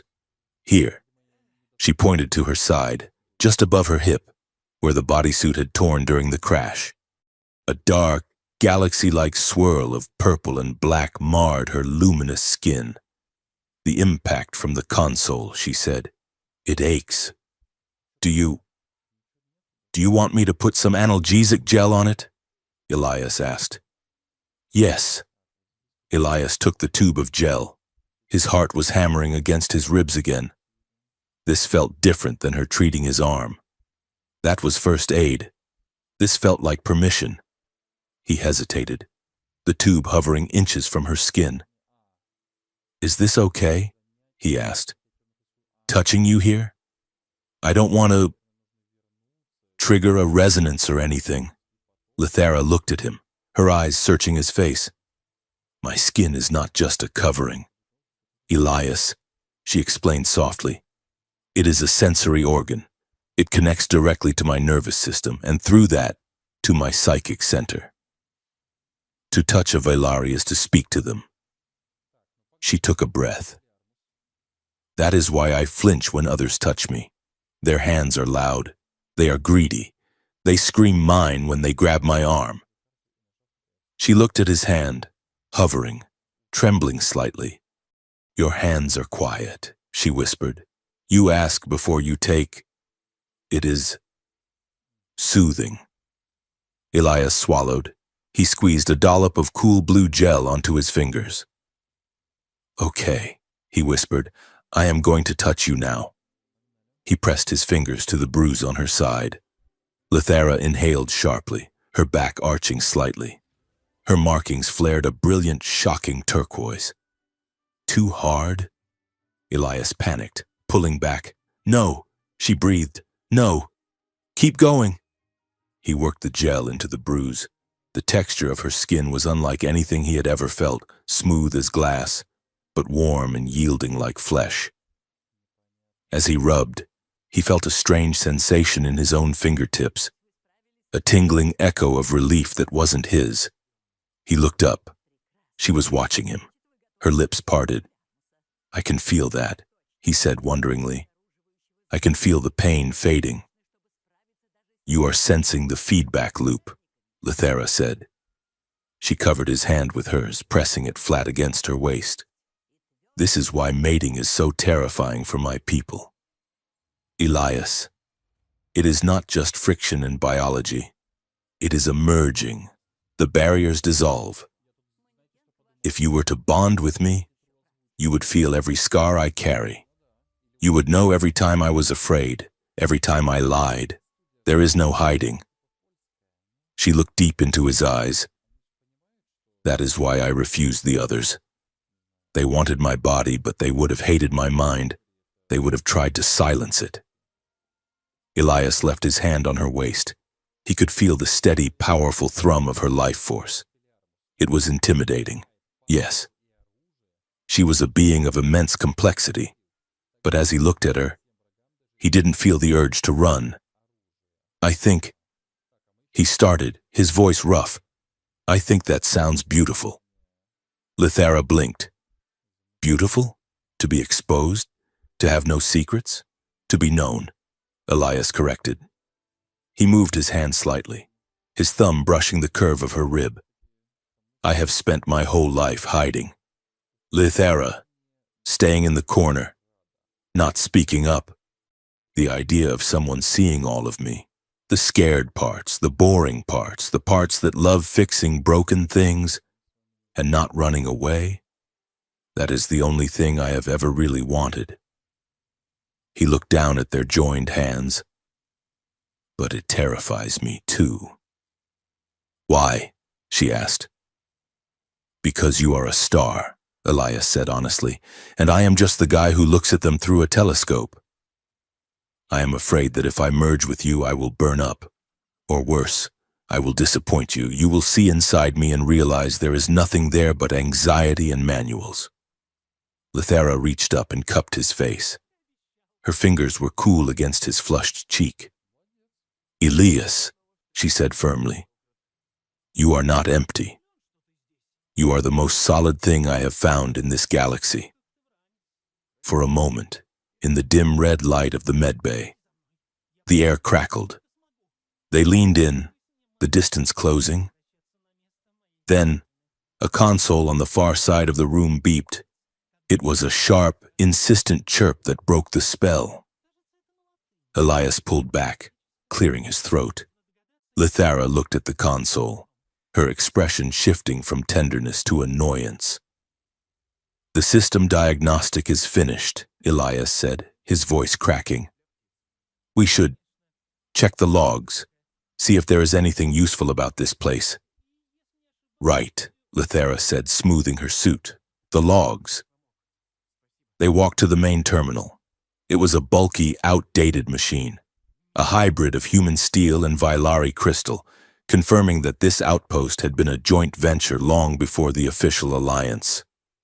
Elias tapped the keys. This place wasn't just a mine, he said, scrolling through the data. It was a secure meeting point. Look at these timestamps. There were shuttles docking here 3 weeks ago. He opened a file marked Concordance Alpha. Lithera gasped.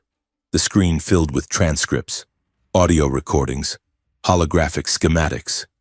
It is them, she whispered. The conspirators. She pointed to a name in the log, Lord Valerius. And here, Admiral Vance, my head of security and your head of fleet operations, they were meeting here. Elias read the text. It was a cold, calculated timeline of the sabotage. Phase 1, isolation. Phase 2, Induced stress. Phase 3. Consummation. They planned the explosion, Lithara said, her voice trembling with rage. They planned to trap me in the pod. Scroll down, Elias said. He felt sick. There is more. A file called Hybrid Optimization. He opened it. The screen filled with genetic helixes, complex charts predicting blood types, psychic potential, and political viability of offspring. They weren't just planning a marriage, Elias said. They were breeding a dynasty. Then he saw it. In the bottom corner of the screen, there was a subfolder labeled Candidate Profile, Human Hidden Sire. He clicked it. His own face stared back at him. It was his personnel file photo. Next to it were medical scans he didn't remember taking. A psychological profile that broke him down into keywords. Passive. Intelligent. Isolated. Biologically compatible, 98%. Risk of rebellion, low. Elias stared at the screen. The room seemed to spin. They scanned me, he whispered. Lithara was reading the notes. Subject demonstrates recessive traits desirable for tempering the Vylari aggressive instinct. Suggest placement in proximity to target alpha, Princess Lithara. Unlikely to resist coercive bonding protocols. They picked me, Elias said, his voice rising in horror. I wasn't the mercy posting. I wasn't the toilet guy. I was the stud. He backed away from the console, wrapping his arms around himself. He felt dirty. He felt like he had been stripped naked and evaluated like a prize bull at a county fair. They thought I was passive. He spat. They thought I would just go along with it? That if you were trapped with me, I would just do what nature intended because I am some kind of mindless animal. Elias, Lithara said. She wasn't looking at the screen anymore. She was looking at him. She saw the violation in his eyes. She saw the shame. And something inside her snapped. It wasn't a sound. It was a shockwave. Lithara screamed, a raw, psychic sound of pure fury. The outpost responded. The lights flared blindingly bright. The walls, laced with the dormant biocircuitry they had just repaired, began to pulse violently. The floor shook. Stop it! She screamed at the screen, at the empty room, at the universe. She spun around, her aura blazing so hot and white that Elias had to shield his eyes. How dare they? She roared. How dare they reduce us to this, to numbers, to meat? She paced the room, sparks of violet energy arcing from her fingertips to the metal bulkheads. They looked at you and saw a breeder, she cried. They looked at me and saw a womb. They thought we were pieces on a board to be moved into bed together. She stopped in front of Elias, her chest heaving. She was terrifying. She was magnificent. I vow it, she hissed, the words vibrating in the air. I vow it on the blood of my ancestors. I will never mate as a transaction. I will let my line die out. I will let the stars go cold before I let them touch me again. She grabbed Elias's shoulders. Her grip was bruising. And I will not let them use you, she said fiercely. You are not a candidate. You are Elias. The intensity of her anger, her protection, washed over him. It hit his psychic shields like a tidal wave. But this time, he didn't block it. He let it in. He felt her rage, but beneath it, he felt her desire. It was wild and desperate.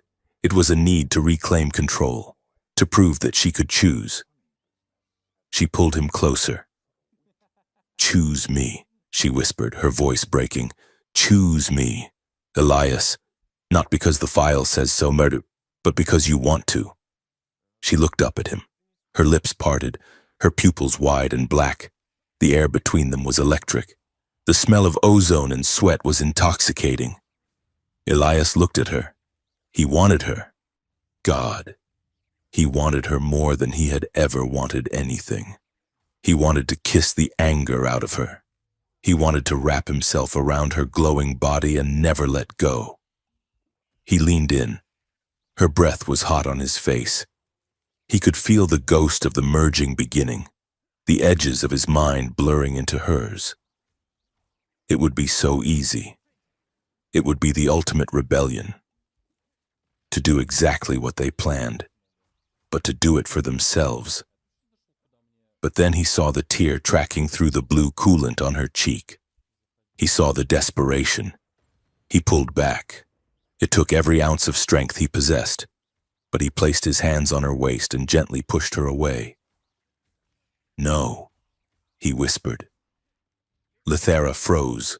She looked at him, confused, hurt. You do not want me?" "I want you so much it hurts," Elias said, his voice shaking. He cupped her face, his thumbs wiping away the tear, "but not like this. Lithera, not in anger, not because we are scared and furious and trying to prove a point to a computer screen." He rested his forehead against hers. "If we do this, if we cross that line, it has to be just us. No ghosts in the room, no admirals, no files, just Elias and Lithara." Lithara trembled. The blinding white light of her aura began to fade, softening back to a deep, sorrowful indigo. "You are right," she whispered. She collapsed against him, burying her face in his chest. "You are right," she sobbed. "I am sorry, I wanted to burn it all down." "We will," Elias promised, holding her tight. "We will burn it down. But we will do it with the truth, not with this." The adrenaline crashed. The rage evaporated, leaving them both shivering in the cooling air of the outpost. The fusion drive was chugging, but the heat was dissipating through the unsealed walls faster than it could be generated. "Come on," Elias said gently. He led her to the corner of the room, furthest from the transparent wall. He pulled the thermal blankets from the pile and sat down, pulling her down with him. They lay side by side on the hard floor, fully clothed, wrapped in the scratchy wool. Elias curled his body around hers, acting as a shield against the cold. Lithera pressed her back against his chest, interlacing her fingers with his. It was dark now, save for the weak amber glow of the emergency strips and the soft luminescence of her skin. "Tell me something real," Lithera whispered into the dark. "Not a statistic," Elias thought for a moment. "When I was 7, he said softly, "I built a radio out of a toaster and a coat hanger. I wanted to talk to aliens. I sat on my roof for 3 nights waiting for a signal." "Did you hear anything?" she asked. "Just static," he said. "But I kept listening. I thought if I listened hard enough, someone would hear me listening." Lithera squeezed his hand. "I hear you," she whispered. "I used to sneak out of the palace," she confessed. "I would go to the kinetic gardens and watch the drone bees. They have no politics. They just find the flower, take the nectar, and go home. I envied a bug." Elias chuckled, the sound vibrating against her back. "We are a pair, aren't we? The boy with the toaster and the princess who wanted to be a bee." They lay there for hours as the temperature dropped. They talked about everything and nothing. They talked about food they hated. They talked about the smell of rain. They stripped away the titles and the trauma until there was nothing left but 2 people keeping each other warm in the void. It was the most intimate night of Elias's life. Morning came with a warning chime from the power cell. 5% remaining. Elias groaned, stiff and cold. Lithara was already awake, checking the atmospheric sensors. "We have to go," she said. "The carbon dioxide scrubbers are failing." Elias stood up, rubbing his arms. "The shuttle," he said. There was a derelict transport in the hangar bay. I saw it on the schematics. They found the shuttle. It was an ugly, blocky thing, covered in dust. with an engine that looked like it hadn't fired in 20 years. Elias popped the hatch and looked at the controls. "Half the nav computer is missing," he announced, "and the thrusters are misaligned. Can it fly?" Lithera asked. "It can fall with style," Elias said. "We can use the gravity well of the Earth to brake. It will be rough. We might burn up on re-entry if the shields don't hold." "Sounds like a terrible date," Lithera said dryly, climbing into the co-pilot seat. "Worst first date ever," Elias agreed, strapping himself in. "First the kidnapping, then the crash, now the fiery descent in a garbage truck." "Kidnapping is a very bad icebreaker," Lithera noted. "Next time, try coffee. Next time," Elias repeated, catching the promise in the words. He initiated the launch sequence. The shuttle coughed, shuddered, and then blasted free of the asteroid rock, hurtling toward the orbital ring. As the G-forces pressed them into their seats, Lithara reached out and took his hand. "Elias," she said, her voice cutting through the roar of the engines. "Yeah? When we land, if we land, we are going straight to the summit. We are going to be arrested," Elias shouted over the noise. "Let them try," Lithera said. "But I need to ask you something." She turned to look at him. Her eyes were clear, fierce, and full of love. "Do not stand behind me," she said. "Do not stand in the technical gallery. Where do you want me?" "Stand beside me," she said. "Not as a liaison, not as a mechanic. Stand beside me as my partner. Be my witness. Help me tell the truth." Elias looked at the view screen, where the blue curve of Earth was rushing up to meet them. He was terrified. He was a shy engineer who liked quiet rooms. But he looked at her hand in his. "I will be right there," he said. "Good," Lithera said, facing forward as the shuttle hit the atmosphere and burst into flame. "Because I am going to need someone to hold my hand while I scream at the Emperor." The battered transport shuttle did not dock so much as it collided with the Aegis. It came screaming out of the black, trailing smoke and venting plasma like a wounded beast. Behind it, 3 automated defense drones pursued in a tight formation, firing warning shots that sizzled against the shuttle's failing rear shields. Inside the cockpit, the world was a cacophony of alarms and rattling metal. Elias Thorne wrestled with the flight yoke, his teeth gritted so hard his jaw ached. "Hold it together," he shouted at the dashboard. "Just 30 more seconds. Do not disintegrate yet." Beside him, Princess Lithera was plugged into the nav computer, the interface cable at her neck pulsing with frantic light. Her eyes were rolled back, white and blind, as she mentally held the ship's structural integrity field together through sheer will. Shields at 4%. Her voice echoed through the cockpit speakers, distorted and harmonic. "They are locking missiles." Elias saw the docking bay doors ahead. They were closing. The station's automated defense system had flagged them as hostile debris. "I am punching it," Elias yelled. He didn't slow down. He slammed the throttle forward. The shuttle surged. It shot through the closing gap of the blast doors with a screech of tearing metal that sounded like a scream. The port wing clipped the frame, shearing off in a shower of sparks that lit up the entire bay like fireworks. The shuttle spun uncontrollably, skidding across the ferrocrete deck, gouging a deep trench into the floor before slamming into a fuel loader and coming to a shuddering, smoking halt. Silence fell over the bay for exactly 3 seconds. Then, the emergency foam dispensers activated, dousing the wreck in white chemical slush.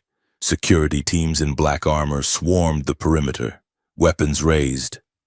Spectators on the upper observation decks, diplomats, workers, tourists, pressed their faces against the glass, phones recording the impossible return of the dead.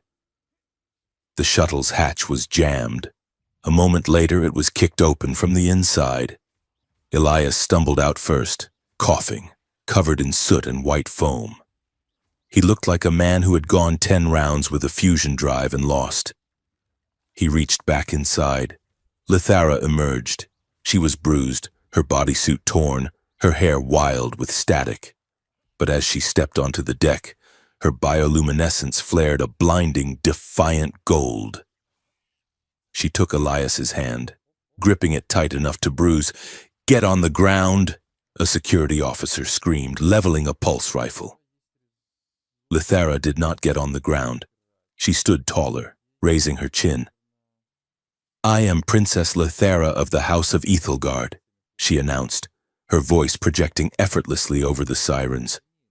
"And I am filing a formal complaint about the parking facilities. They were not taken to the medical bay. They were marched at gunpoint to a secured conference room in the administrative spire, a cold, windowless box of gray steel and harsh lighting. Sitting at the head of the table were Admiral Vance, the highest-ranking human military officer on the station, and Lord Valerius, the Vailari ambassador. Both looked impeccable. Both looked displeased. "This is a farce," Vance spat, throwing a file onto the table. "Abduction, unauthorized requisition of a shuttle, destruction of station property.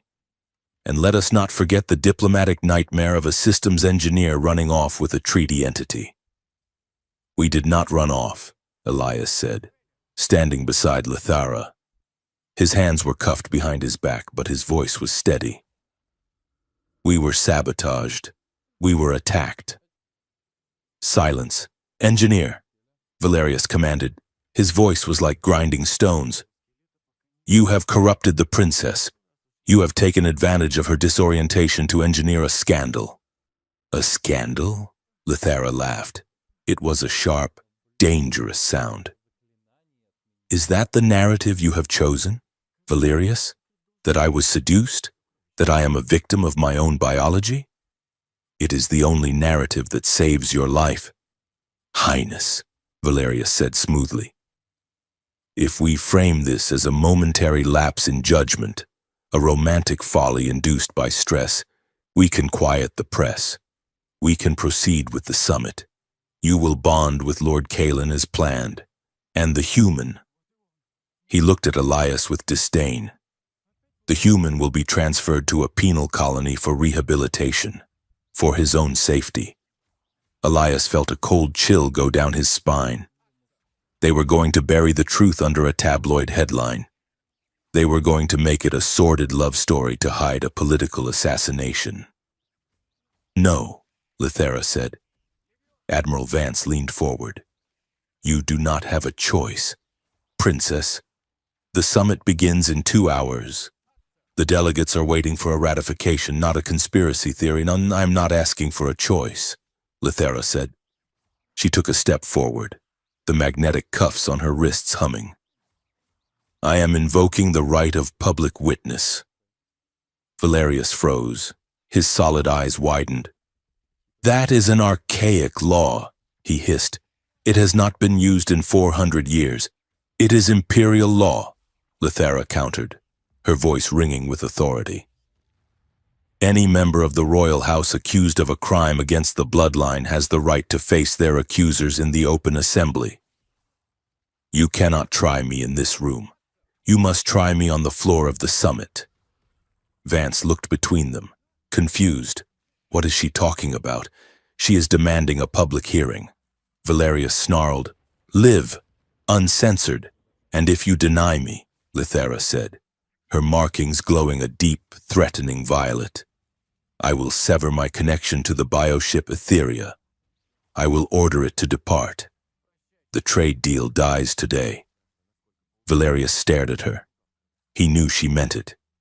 He knew that without the flagship, the alliance would crumble before the ink was dry.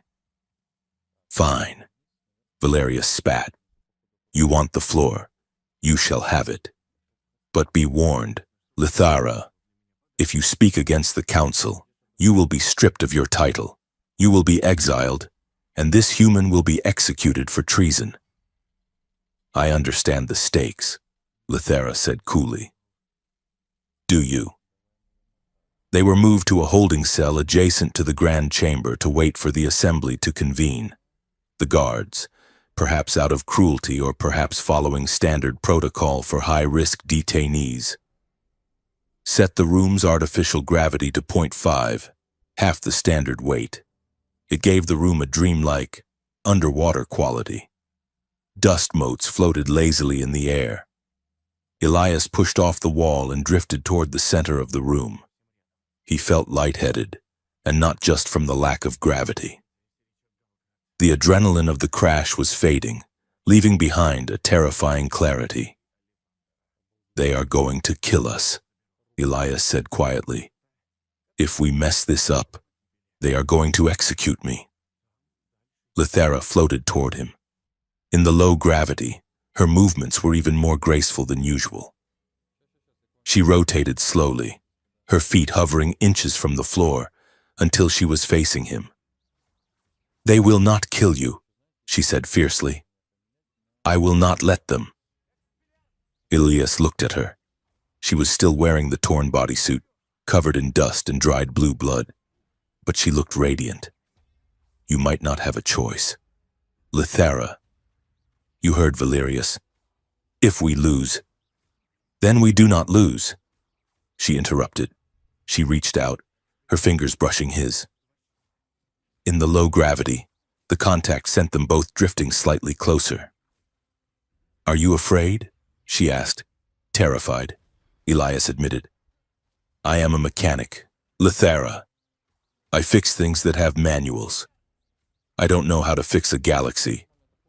"You fixed me," she whispered. Elias shook his head. "You weren't broken. You were just unplugged." He looked at their hands, floating between them, fingers loosely tangled. "I am afraid of dying," Elias said. "But that is not the worst part." "What is?" "I am afraid that even if we win, I lose you." He looked up, meeting her eyes. "If we win, you are the savior of your people. You are the architect of a new age, and I am just the guy who helped you get there. The narrative will swallow us. Lithera, you will be the queen, and I will be a footnote." Lithera's expression softened.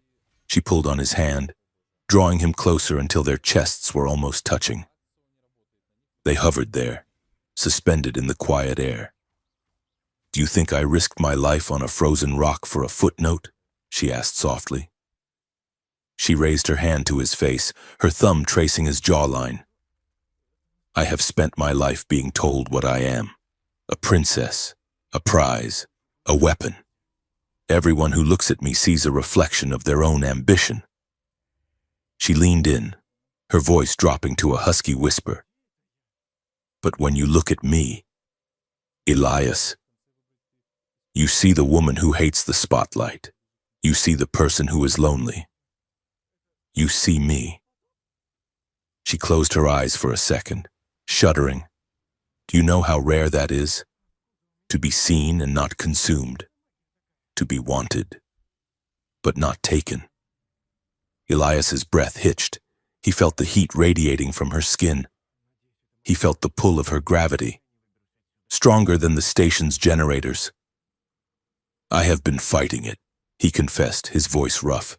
"Every minute since the pod, I have been fighting the urge to just let go, to stop being careful." "Why?" Lithera asked. "Because I don't want to be another person who takes something from you."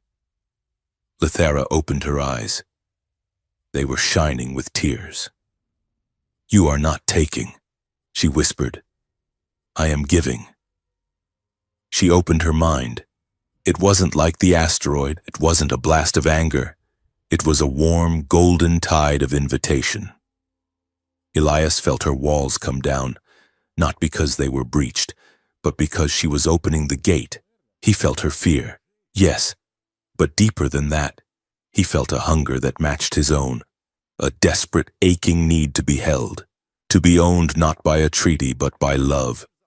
"Ask me," she whispered against his lips. "Ask me what I want." "What do you want, Lithara?" Elias breathed. "I want you to be brave," she said. I want you to cross the line." The last barrier broke. Elias reached out and wrapped his arms around her waist, pulling her flush against him.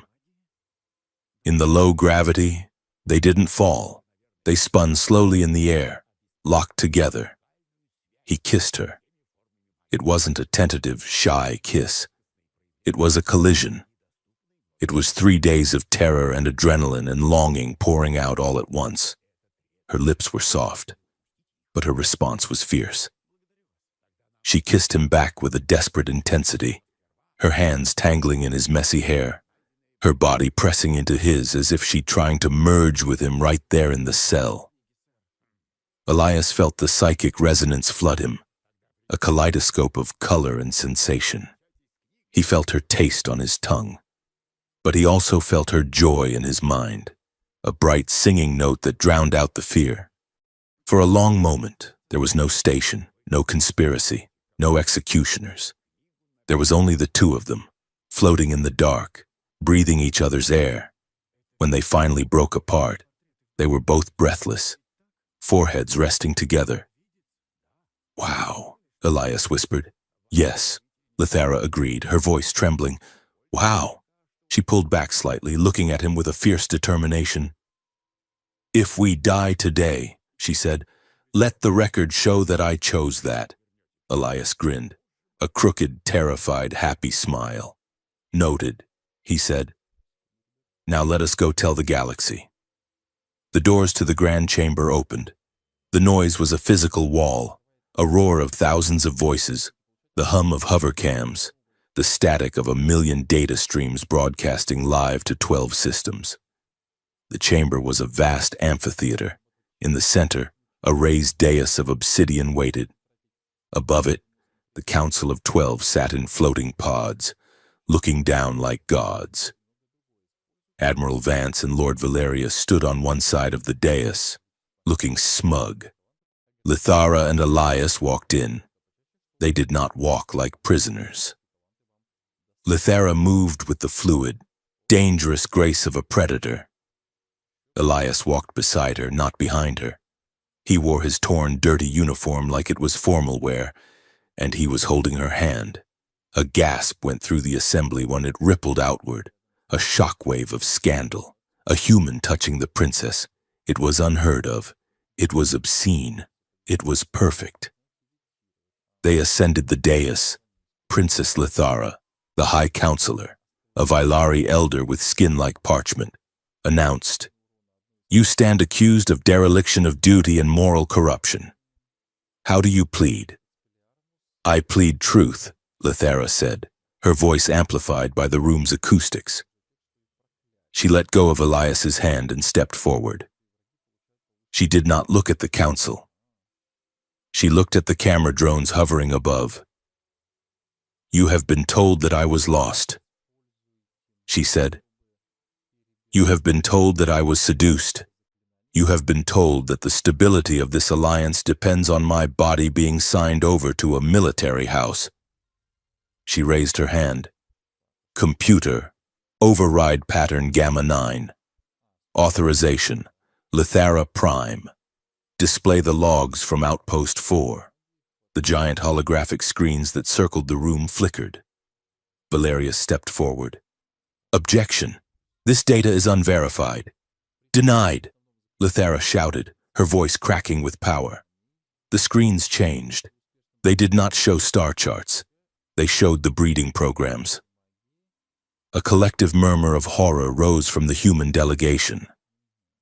Giant double helixes spun in the air, labeled with price tags. Asset, womb.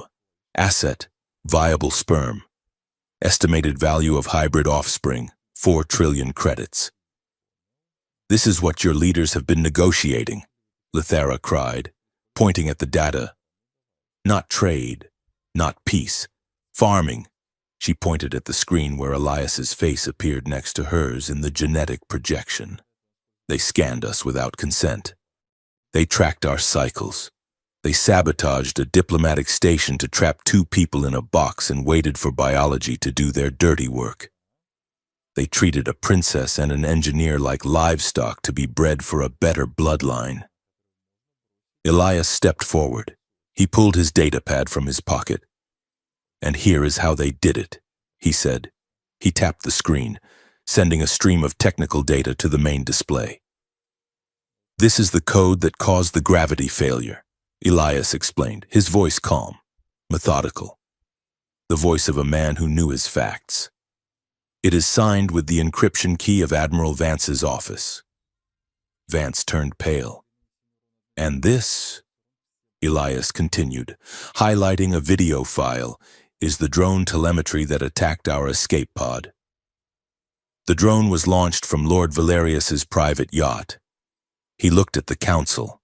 "They didn't just try to force a marriage. When we refused to play along, they tried to assassinate us to cover up the evidence. That is not diplomacy. That is a coup." The room erupted, arguments broke out in the stands. The council pods drifted closer, murmuring. "Lies!" Valerius screamed, his composure shattering. He pointed a shaking finger at Lithara. "She is mentally unstable. She has been corrupted by the human." "It is over." "Valerius!" Lithara shouted back. "The galaxy sees you." Valerius looked at the screens, then at the angry crowd. He saw his power evaporating. He tapped a command into his wrist unit. "If I cannot control the asset," he snarled, "no one will." The station groaned. The lights in the chamber turned a sickening, strobing red. The gravity field lurched, throwing people from their seats. "Alert!" The AI screamed. "Core containment override. Orbital stabilization failing. Station impact with atmosphere in 10 minutes.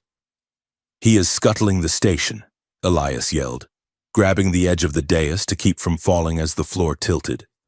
Panic consumed the room. Delegates trampled each other, rushing for the exits. In the chaos, a figure leaped from the crowd. It was Lord Kalen, the jilted suitor. He was massive, screaming with rage, and he wasn't running for the exit. He was running for Lithara. "You belong to us," Kalen roared, vaulting onto the dais. Elias stepped in front of her. Kalen didn't even slow down. He backhanded Elias with a fist like a sledgehammer. Elias flew backward, crashing into the podium. He tasted blood. Kalen grabbed Lithara by the throat, lifting her off her feet. "The ship is leaving," he hissed. "You are coming with me. We will breathe the defiance out of you in the lower decks." Lithara clawed at his hand, her feet kicking in the air. Her eyes found Elias. Elias was groggy, spitting blood. He saw Kalen dragging her away. He saw the control panel of the dais blinking with the station's death throes. He didn't attack Kalen. He couldn't win a fistfight with a giant. He attacked the console. He scrambled to the interface, his fingers flying over the keys. "Lithara!" Elias screamed. "The core is locked. I need a bridge. I can't reach the stabilizer code." Lithara heard him. She stopped fighting Kalen's grip. She closed her eyes. She didn't use her hands. She used her mind. She reached out and slammed her psychic presence into the station's mainframe. She became the bridge. She gasped as the data flooded her brain. She found the locked code and shattered the encryption with a mental scream. "Now!" "Elias!" she projected into his mind. Elias hit the execute command. Gravity reversed instantly. Kalen, caught off guard, was slammed into the ceiling. Lithara dropped to the floor, landing in a crouch. The station stabilized. The red lights turned back to white. Kalen fell from the ceiling, landing hard. He shook his head, roaring, and scrambled up. He pulled a serrated energy knife from his belt. He lunged at Elias. "Corrupted stock!" Kalen screamed, raising the knife. Elias had nowhere to go. He threw his hands up. "No!" Lithara screamed. She didn't use technology this time. She didn't use a speech. She let the full, unmitigated power of her royal bloodline off the leash. Her markings flared blinding white. A shockwave of pure psychic force erupted from her body. It hit Kalen like a freight train. The Vailari Lord didn't just fall. He was blasted backward, unconscious before he hit the wall. He crumpled into a heap, the knife skittering across the floor. Silence returned to the chamber. The delegates who hadn't fled stood frozen. The council stared down. Lithara stood over the unconscious body of the warlord. She was breathing hard, her hair floating in the residual static. She turned to Elias. "Are you okay?" she whispered, rushing to him. Elias wiped blood from his lip. He looked at Kaelin, then at her. "Remind me never to make you angry." He wheezed. The conspirators were arrested by their own guards. The evidence was too public, too damning to ignore. An hour later, the summit reconvened. The mood had shifted from panic to a solemn, shamed resolve. The Treaty of Alliance, the document that would have traded technology for a bloodline, was scrapped. In its place, a new document was projected onto the screens, the Autonomy Accord. It was short. It was simple. It stated that the biological rights of sentient beings superseded all political contracts. It stated that no marriage, bonding, or genetic extraction could occur without the explicit, uncoerced consent of the individual. The vote was unanimous. Lithara stood at the podium for the closing declaration. She had cleaned the blood from her face, but she had refused to change out of her torn bodysuit. She wanted them to see the battle. "Citizens of the Alliance," she said, her voice tired but steady. "Today we almost destroyed ourselves for the sake of control. We tried to legislate love. We tried to weaponize biology." She looked out at the sea of faces. "We have learned that true strength does not come from forced unions. It comes from choice." She turned. She didn't look at the cameras. She looked at the side of the dais, where a human engineer with a bruised jaw and a messy uniform was standing. She smiled. It was a soft, private smile that was broadcast to billions of worlds. "I declare that my blood is my own," Lithara said. "And if I ever choose a mate, it will not be because a council ordered it. It will be because he makes me laugh. It will be because he is brave when he is terrified. It will be because I choose him." She held Elias's gaze. "And I think," she added softly, the galaxy hearing the tremor in her voice, "I think I have already made my choice." Elias felt his face flush red, the heat spreading to his ears. But he didn't look away. He straightened his spine, ignored the cameras, and smiled back. In the silence of the great hall, the distance between the princess and the plumber closed, not with a treaty, but with a look that promised a future no one had written yet. The arrest of Lord Valerius was not quiet. It was broadcast on every screen from the core worlds to the outer rim. A humiliating spectacle of a man in silk robes being shoved into a transport shuttle by the very guards he used to command. The station, the Aegis, was wounded but standing. Its hull was scorched, its docking bays battered. But the air recyclers were humming again, filtering out the smoke of the insurrection. For the first time in a week, the station did not feel like a battlefield. It felt like a construction site. Sparks rained down from the gantries as welding drones stitched the metal back together. The news feeds, previously dominated by trade indices and dry political commentary, now played a single loop. Princess Lithara standing on the dais, glowing with righteous fury, her hand clasped firmly in the grasp of a bruised, messy-haired human engineer. They called it the Accord of the Heart. They called it the rebellion of the shy. The media, starving for a narrative that wasn't about tariffs, devoured them. But for Elias and Lithara, the reality was less cinematic and more logistical. Due to the heightened threat level and the fact that half the station's VIP quarters had been decompressed during the sabotage, Admiral Vance, now looking very tired and very apologetic, had assigned them a shared secure suite in the diplomatic spire. "It is for your own protection," Vance had said, avoiding eye contact. We cannot guarantee your safety if you are separated. The remaining traditionalist factions are unhappy, so they moved in together. The suite was luxurious, designed for ambassadors with expensive tastes. It had a viewport that spanned the entire wall, a sunken conversation pit, and a bed large enough to land a shuttle on. It was also incredibly awkward. The first night was a comedy of biological errors. Elias, exhausted down to his marrow, stood in the bathroom brushing his teeth while Lithara attempted to meditate in the living area.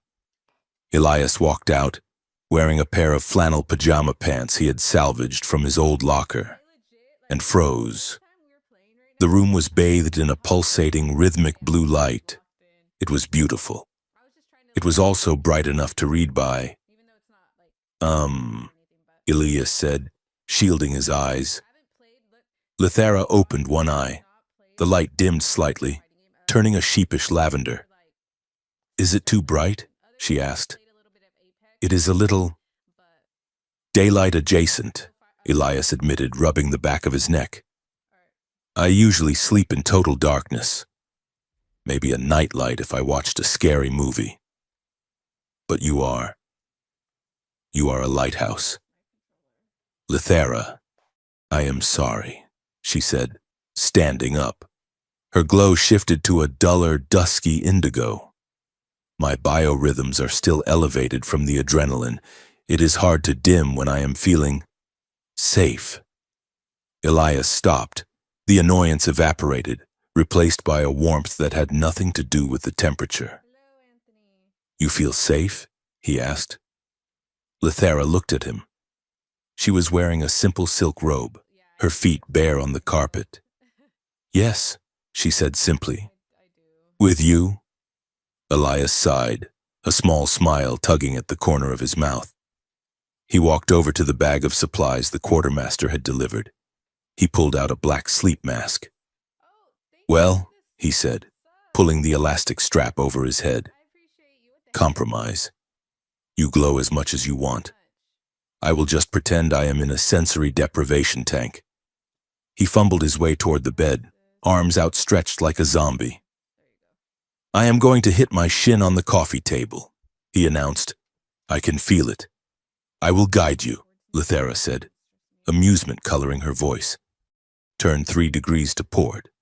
Shy human. They fell into a routine that was equal parts tender and ridiculous. They were two different species with different gravities, trying to orbit each other in a space designed for one. Breakfast was a negotiation. Elias ate toast with burnt edges and drank coffee that smelled like battery acid. Lithara consumed a nutrient-dense, glowing blue gel that smelled faintly of ozone and crushed flowers. "How can you eat that?" Lithara asked on the third morning, watching Elias crunch into a piece of dry toast. "It is dehydrated carbon. It has no nutritional profile. It is comfort food," Elias defended, waving the toast. "It reminds me of being late for school." She tried a bite. Her expression went flat. "It tastes like sadness," she concluded. "It is an acquired taste." Elias laughed. They bickered over the temperature. Lithara, cold-blooded and accustomed to the heat of a bioship, wanted the thermostat set to tropical. Elias, a mammal designed for temperate climates, started sweating if it went above 70 degrees. They compromised by keeping the room freezing, with Lithara walking around wrapped in 3 heavy blankets like a glowing burrito. But amidst the domestic reshuffling, there were moments of profound quiet. One evening, a week after the summit, they sat on the floor by the viewport. The station's rotation had brought the great nebula into view, a swirling wall of purple and gold gas that filled the sky. Lithara had unwound her blankets. She leaned against Elias's shoulder, her skin humming with a soft, steady warmth. Elias sat with his arm around her, his fingers idly tracing the patterns of light on her arm. "It is quiet out there," Elias murmured. It is deceptive, Lithera said. The nebula is a storm. It creates stars by crushing gas until it ignites. It is violent. She turned her head to look at him. Her face was inches from his. In the reflection of the nebula, her eyes looked like deep pools of ink. Elias, she said, her voice dropping to a whisper. Yeah? Are you not tired of this? Of me? Elias frowned, pulling back slightly to look at her. Tired? Lithera, it has been a week. It has been a week of chaos, she said. She gestured to herself. I am not easy. Elias, I am high maintenance. I require specific temperatures. I glow when I have a nightmare. I have guards outside the door who scan your retinal patterns every time you leave to get coffee. She looked down at her hands. When the drama fades.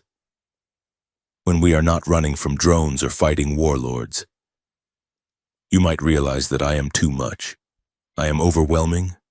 I am a star in a living room. Eventually, you will want to close the blinds. Elias watched her. He saw the genuine fear in her eyes, the fear that she was a novelty, an adventure that would eventually become a burden. He took her hand. He didn't squeeze it hard, he just held it, grounding her. Lithera, look at me. She lifted her gaze. I spent 30 years living in the gray, Elias said quietly. I went to work. I came home. I stared at the wall.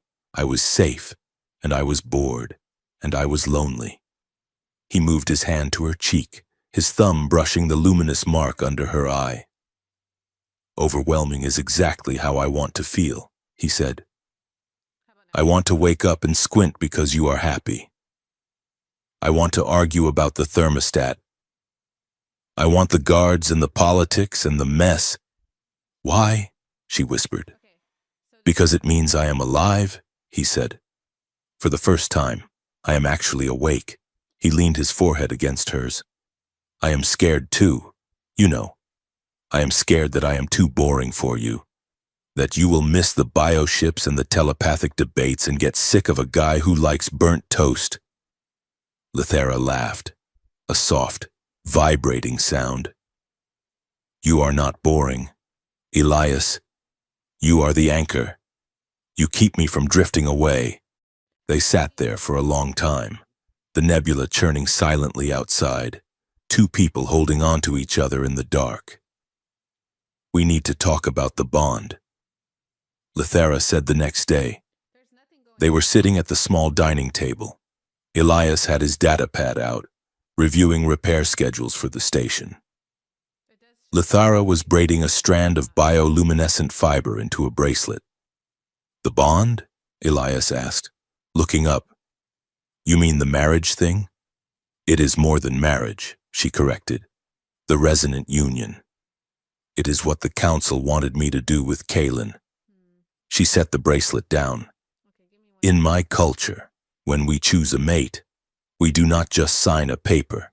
We open the psychic gates completely. We merge. For the rest of our lives, I would feel your heartbeat as my own. You would know my thoughts before I spoke them. There is no privacy. There is only us. Elias swallowed.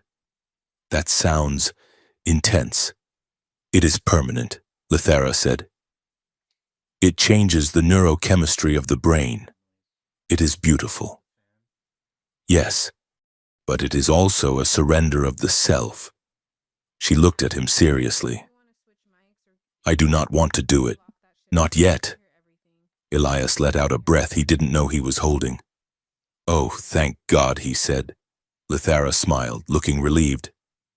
I am not ready to be one person, Elias continued. I am still trying to figure out how to be Elias while being with you. I like having my own thoughts, even the dumb ones. Exactly. Lithera agreed. We have been pushed together by circumstance, by trauma. If we bond now, we are bonding out of survival. I want to bond out of joy. I want to wait until we know each other so well that the telepathy is redundant. So, Elias said, leaning back in his chair. What do we do instead? We date, Lethera said decisively. Like humans. We go to neutral habitats. We eat food that is bad for us. We navigate awkward social interactions. We build a partnership brick by brick. Instead of jumping off the roof together, Elias grinned. I can do dating. I am historically terrible at it, but I can do it. Their first normal date was a disaster, which made it perfect. They chose the promenade ring, a neutral zone filled with shops, arcades, and food stalls from 50 different worlds. They disguised themselves, Lethera wearing a hooded cloak that dampened her glow, Elias wearing a hat and sunglasses like a spy from a bad movie. It didn't work. Within 5 minutes, people were staring. It is hard to hide a 6-foot-tall alien princess even in a hoodie. They stopped at a human street food vendor selling galaxy dogs. What is in it? Lethera asked, eyeing the steaming pink tube on a bun. Nitrates and despair. Mostly, Elias said cheerfully, handing the vendor 5 credits. 2, please. With everything, Lethera held the hot dog like it was a live grenade. She took a small, tentative bite. Her eyes watered. It is aggressive. She choked out. It tastes like salt and violence. That is the mustard, Elias explained, wiping a smudge of yellow from his lip. They walked to the central plaza, where a holographic band was playing a frenetic, upbeat jazz fusion set. Couples were dancing. Do you dance? Lethera asked. I flail rhythmically, Elias corrected, but I am willing to try. They stepped onto the floor. Lethera moved like water, flowing with the music. Elias moved like a folding chair being thrown down a flight of stairs. He stepped on her toes 3 times in the first minute. I am so sorry. He apologized, red-faced. It is fine. Lethera laughed, holding him upright. Your feet are weapons. Elias, you should register them. As they stumbled through the song, Elias noticed the phones and people were holding up their data pads, recording them. He saw the whispers, he saw the smiles. They weren't looking at them with hatred. They were looking at them with adoration. Look, Elias whispered. Lethera glanced around. She saw a teenage girl waving shyly. She saw a Villari merchant nodding his head in respect. We are a symbol, Lethera realized. They are rooting for us, Elias said. The realization was terrifying, but also emboldening. They weren't just the scandal anymore. They were the folk heroes, the princess and the plumber, the story that everyone wanted to believe in, instead of hiding. Lethera pulled down her hood. Her markings flared a bright, happy gold. She spun Elias around, and for one glorious moment, he actually found the beat. The crowd cheered, but symbols are heavy things to carry. As the weeks passed, the political reality set in. They were invited to galas. They were interviewed by heavy-hitting journalists. Factions on both sides tried to spin their relationship. The traditionalists claimed Lethera was confused and undergoing a phase. The radicals claimed their love was a manifesto for total species homogenization, which neither of them wanted. We are not a manifesto, Elias complained one evening, throwing a data pad onto the couch. I am not trying to homogenize anything. I just want to know why this article says I am a secret biological weapon designed to seduce royalty. I read that one, Lethera said dryly from the kitchen area. It gives you far too much credit. You cannot even seduce the toaster into working on the first try. They had to learn to set boundaries. They started declining interviews. They issued a single joint statement. Our relationship is private. The accord is public. Focus on the law, not the lovers. To ground themselves. Lethera asked Elias to take her somewhere specific, the Memorial of the Silenced. It was a quiet garden in the center of the Villari sector, a place of weeping willows and stone tablets. Each tablet bore the name of a Velari citizen who had been forced into a bond that broke their mind or spirit. They walked through the garden in silence. The air was cool and smelled of damp earth. "My aunt is here," Lithera said, stopping before a small obsidian marker. She was bonded to a diplomat to secure a hyperlane treaty. She stopped speaking a year later. She faded away. She reached out, touching the stone. "This is why we fight, Elias. It is not just about us, it is about her. It is about the thousands of years of people being told their bodies were currency." Elias stood beside her. He didn't offer platitudes. He just stood witness. "We are going to dismantle it," he vowed. "We are going to tear that system down so completely that no one even remembers how to build it back." Lithera looked at him. Her eyes were wet, but her chin was high. "Yes," she said. "We will." That night, back in the safety of their quarters, the mood was different. The playfulness of the date and the heaviness of the memorial had stripped away the last layers of pretense. They lay in bed, the room lit only by the soft, steady pulse of Lithara's skin and the starlight from the viewport. Elias lay on his side, watching her. She was tracing the line of his collarbone with her fingertip. "You were quiet today," she whispered. "I was thinking," he said. "About what?" "About how brave you are." He reached out, his hand resting on her waist. His skin against hers felt electric, a hum of connection that was growing stronger every day. "I used to think bravery was not being scared," Elias said. "But you are scared all the time. You just do it anyway." Lithera moved closer, her leg tangled with his. "I am not scared right now," she whispered. She looked into his eyes and the air in the room seemed to thicken. "Elias," she said, "open to me." She didn't mean physically. She meant the shield he kept around his own mind, the shy human barrier of self-preservation. Elias took a deep breath. He looked at the woman who could crush a tank with her mind, but who was looking at him like he was the only source of gravity in the universe. He let the wall down. He felt her slide into his thoughts. It wasn't intrusive. It was like a warm hand slipping into his. He felt her profound trust. He felt a desire that was deep, steady, and focused entirely on him. It wasn't the frantic hunger of the pod. It was the slow, burning heat of a star. He let her feel him back. He let her feel his awe. He let her feel the way his heart stuttered every time she smiled. He let her feel the promise he was making without words. "I am here. I am yours. I am staying." They kissed.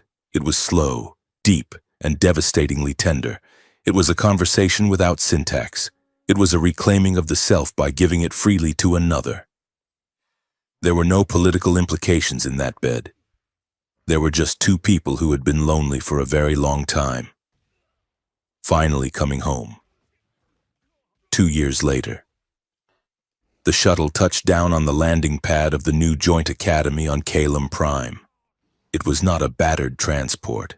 It was a sleek, diplomatic cruiser painted with the sigil of the Autonomy Accord, a human hand clasping a Vailari hand. The ramp lowered. Elias walked out first. He looked different. His hair was still a bit messy, and he still tapped his leg when he was thinking, but he stood straighter. He wore a tailored suit that fit properly. Lithera followed. She wore robes of white and gold, simple and elegant. She no longer wore armor. She didn't need it. They walked down the ramp, falling into step beside each other with the easy, unconscious synchronization of a long-term couple. "Did you remember the data pad?" Lithera asked out of the corner of her mouth, waving to the crowd of cadets waiting below. "I remembered the data pad," Elias said, smiling and waving. "Did you remember not to threaten the dean if he bores you?" I made no such promise, Lithera teased. If he talks about tariffs for more than 10 minutes, I am going to levitate his coffee cup. Please don't, Elias laughed. I am the one who has to explain the physics of floating beverages to the press. They reached the bottom of the ramp. The cadets, a mix of humans, Vailari, and 3 other species, snapped to attention. They looked young, eager, and free. They ascended to the viewing platform that overlooked the training grounds. Below them, mixed teams were working on engineering puzzles and diplomatic simulations. There were no segregated units. There were no forced pairings. Elias leaned against the railing, watching a young human girl explaining a fusion circuit to a towering Vailari boy. The boy was listening intently, his markings glowing a soft, curious orange. Look at them, Elias said softly. They don't even know how bad it used to be. That is the victory, Lithera said, leaning against him. The victory is that they get to be boring. They get to be normal. She turned to look at him. The wind caught her hair, blowing it across her face. She brushed it back, her silver eyes shining. You are quiet, she noted. Just thinking, Elias said. About? About how I almost didn't get on that shuttle 2 years ago, he admitted. About how close I came to running away. But you didn't? Lithera said. No. Elias smiled, looking at her. I didn't. Lithera turned her body toward him, ignoring the dignitaries waiting behind them. She stepped into his personal space, her presence a warm, familiar gravity. You are still shy, she teased gently, noting the faint flush on his cheeks as the cadets looked up at them. I am only shy with everyone else, Elias replied, his voice low and steady. With you, I am just... right. Lithera leaned in. She didn't care about the cameras, nor she didn't care about the protocols. She whispered into his ear, her voice carrying the weight of a galaxy of stars. I love you. Elias. Elias froze. It was the first time she had said the words in human basic. I love you too, he whispered back. Lithera pulled back slightly, her smile radiant. For the first time in my life, she said, her voice filled with wonder. I am not afraid of the word mate. Why? Elias asked. Because it finally means what I always hoped it could, she said, taking his hand and interlacing their fingers, holding on tight.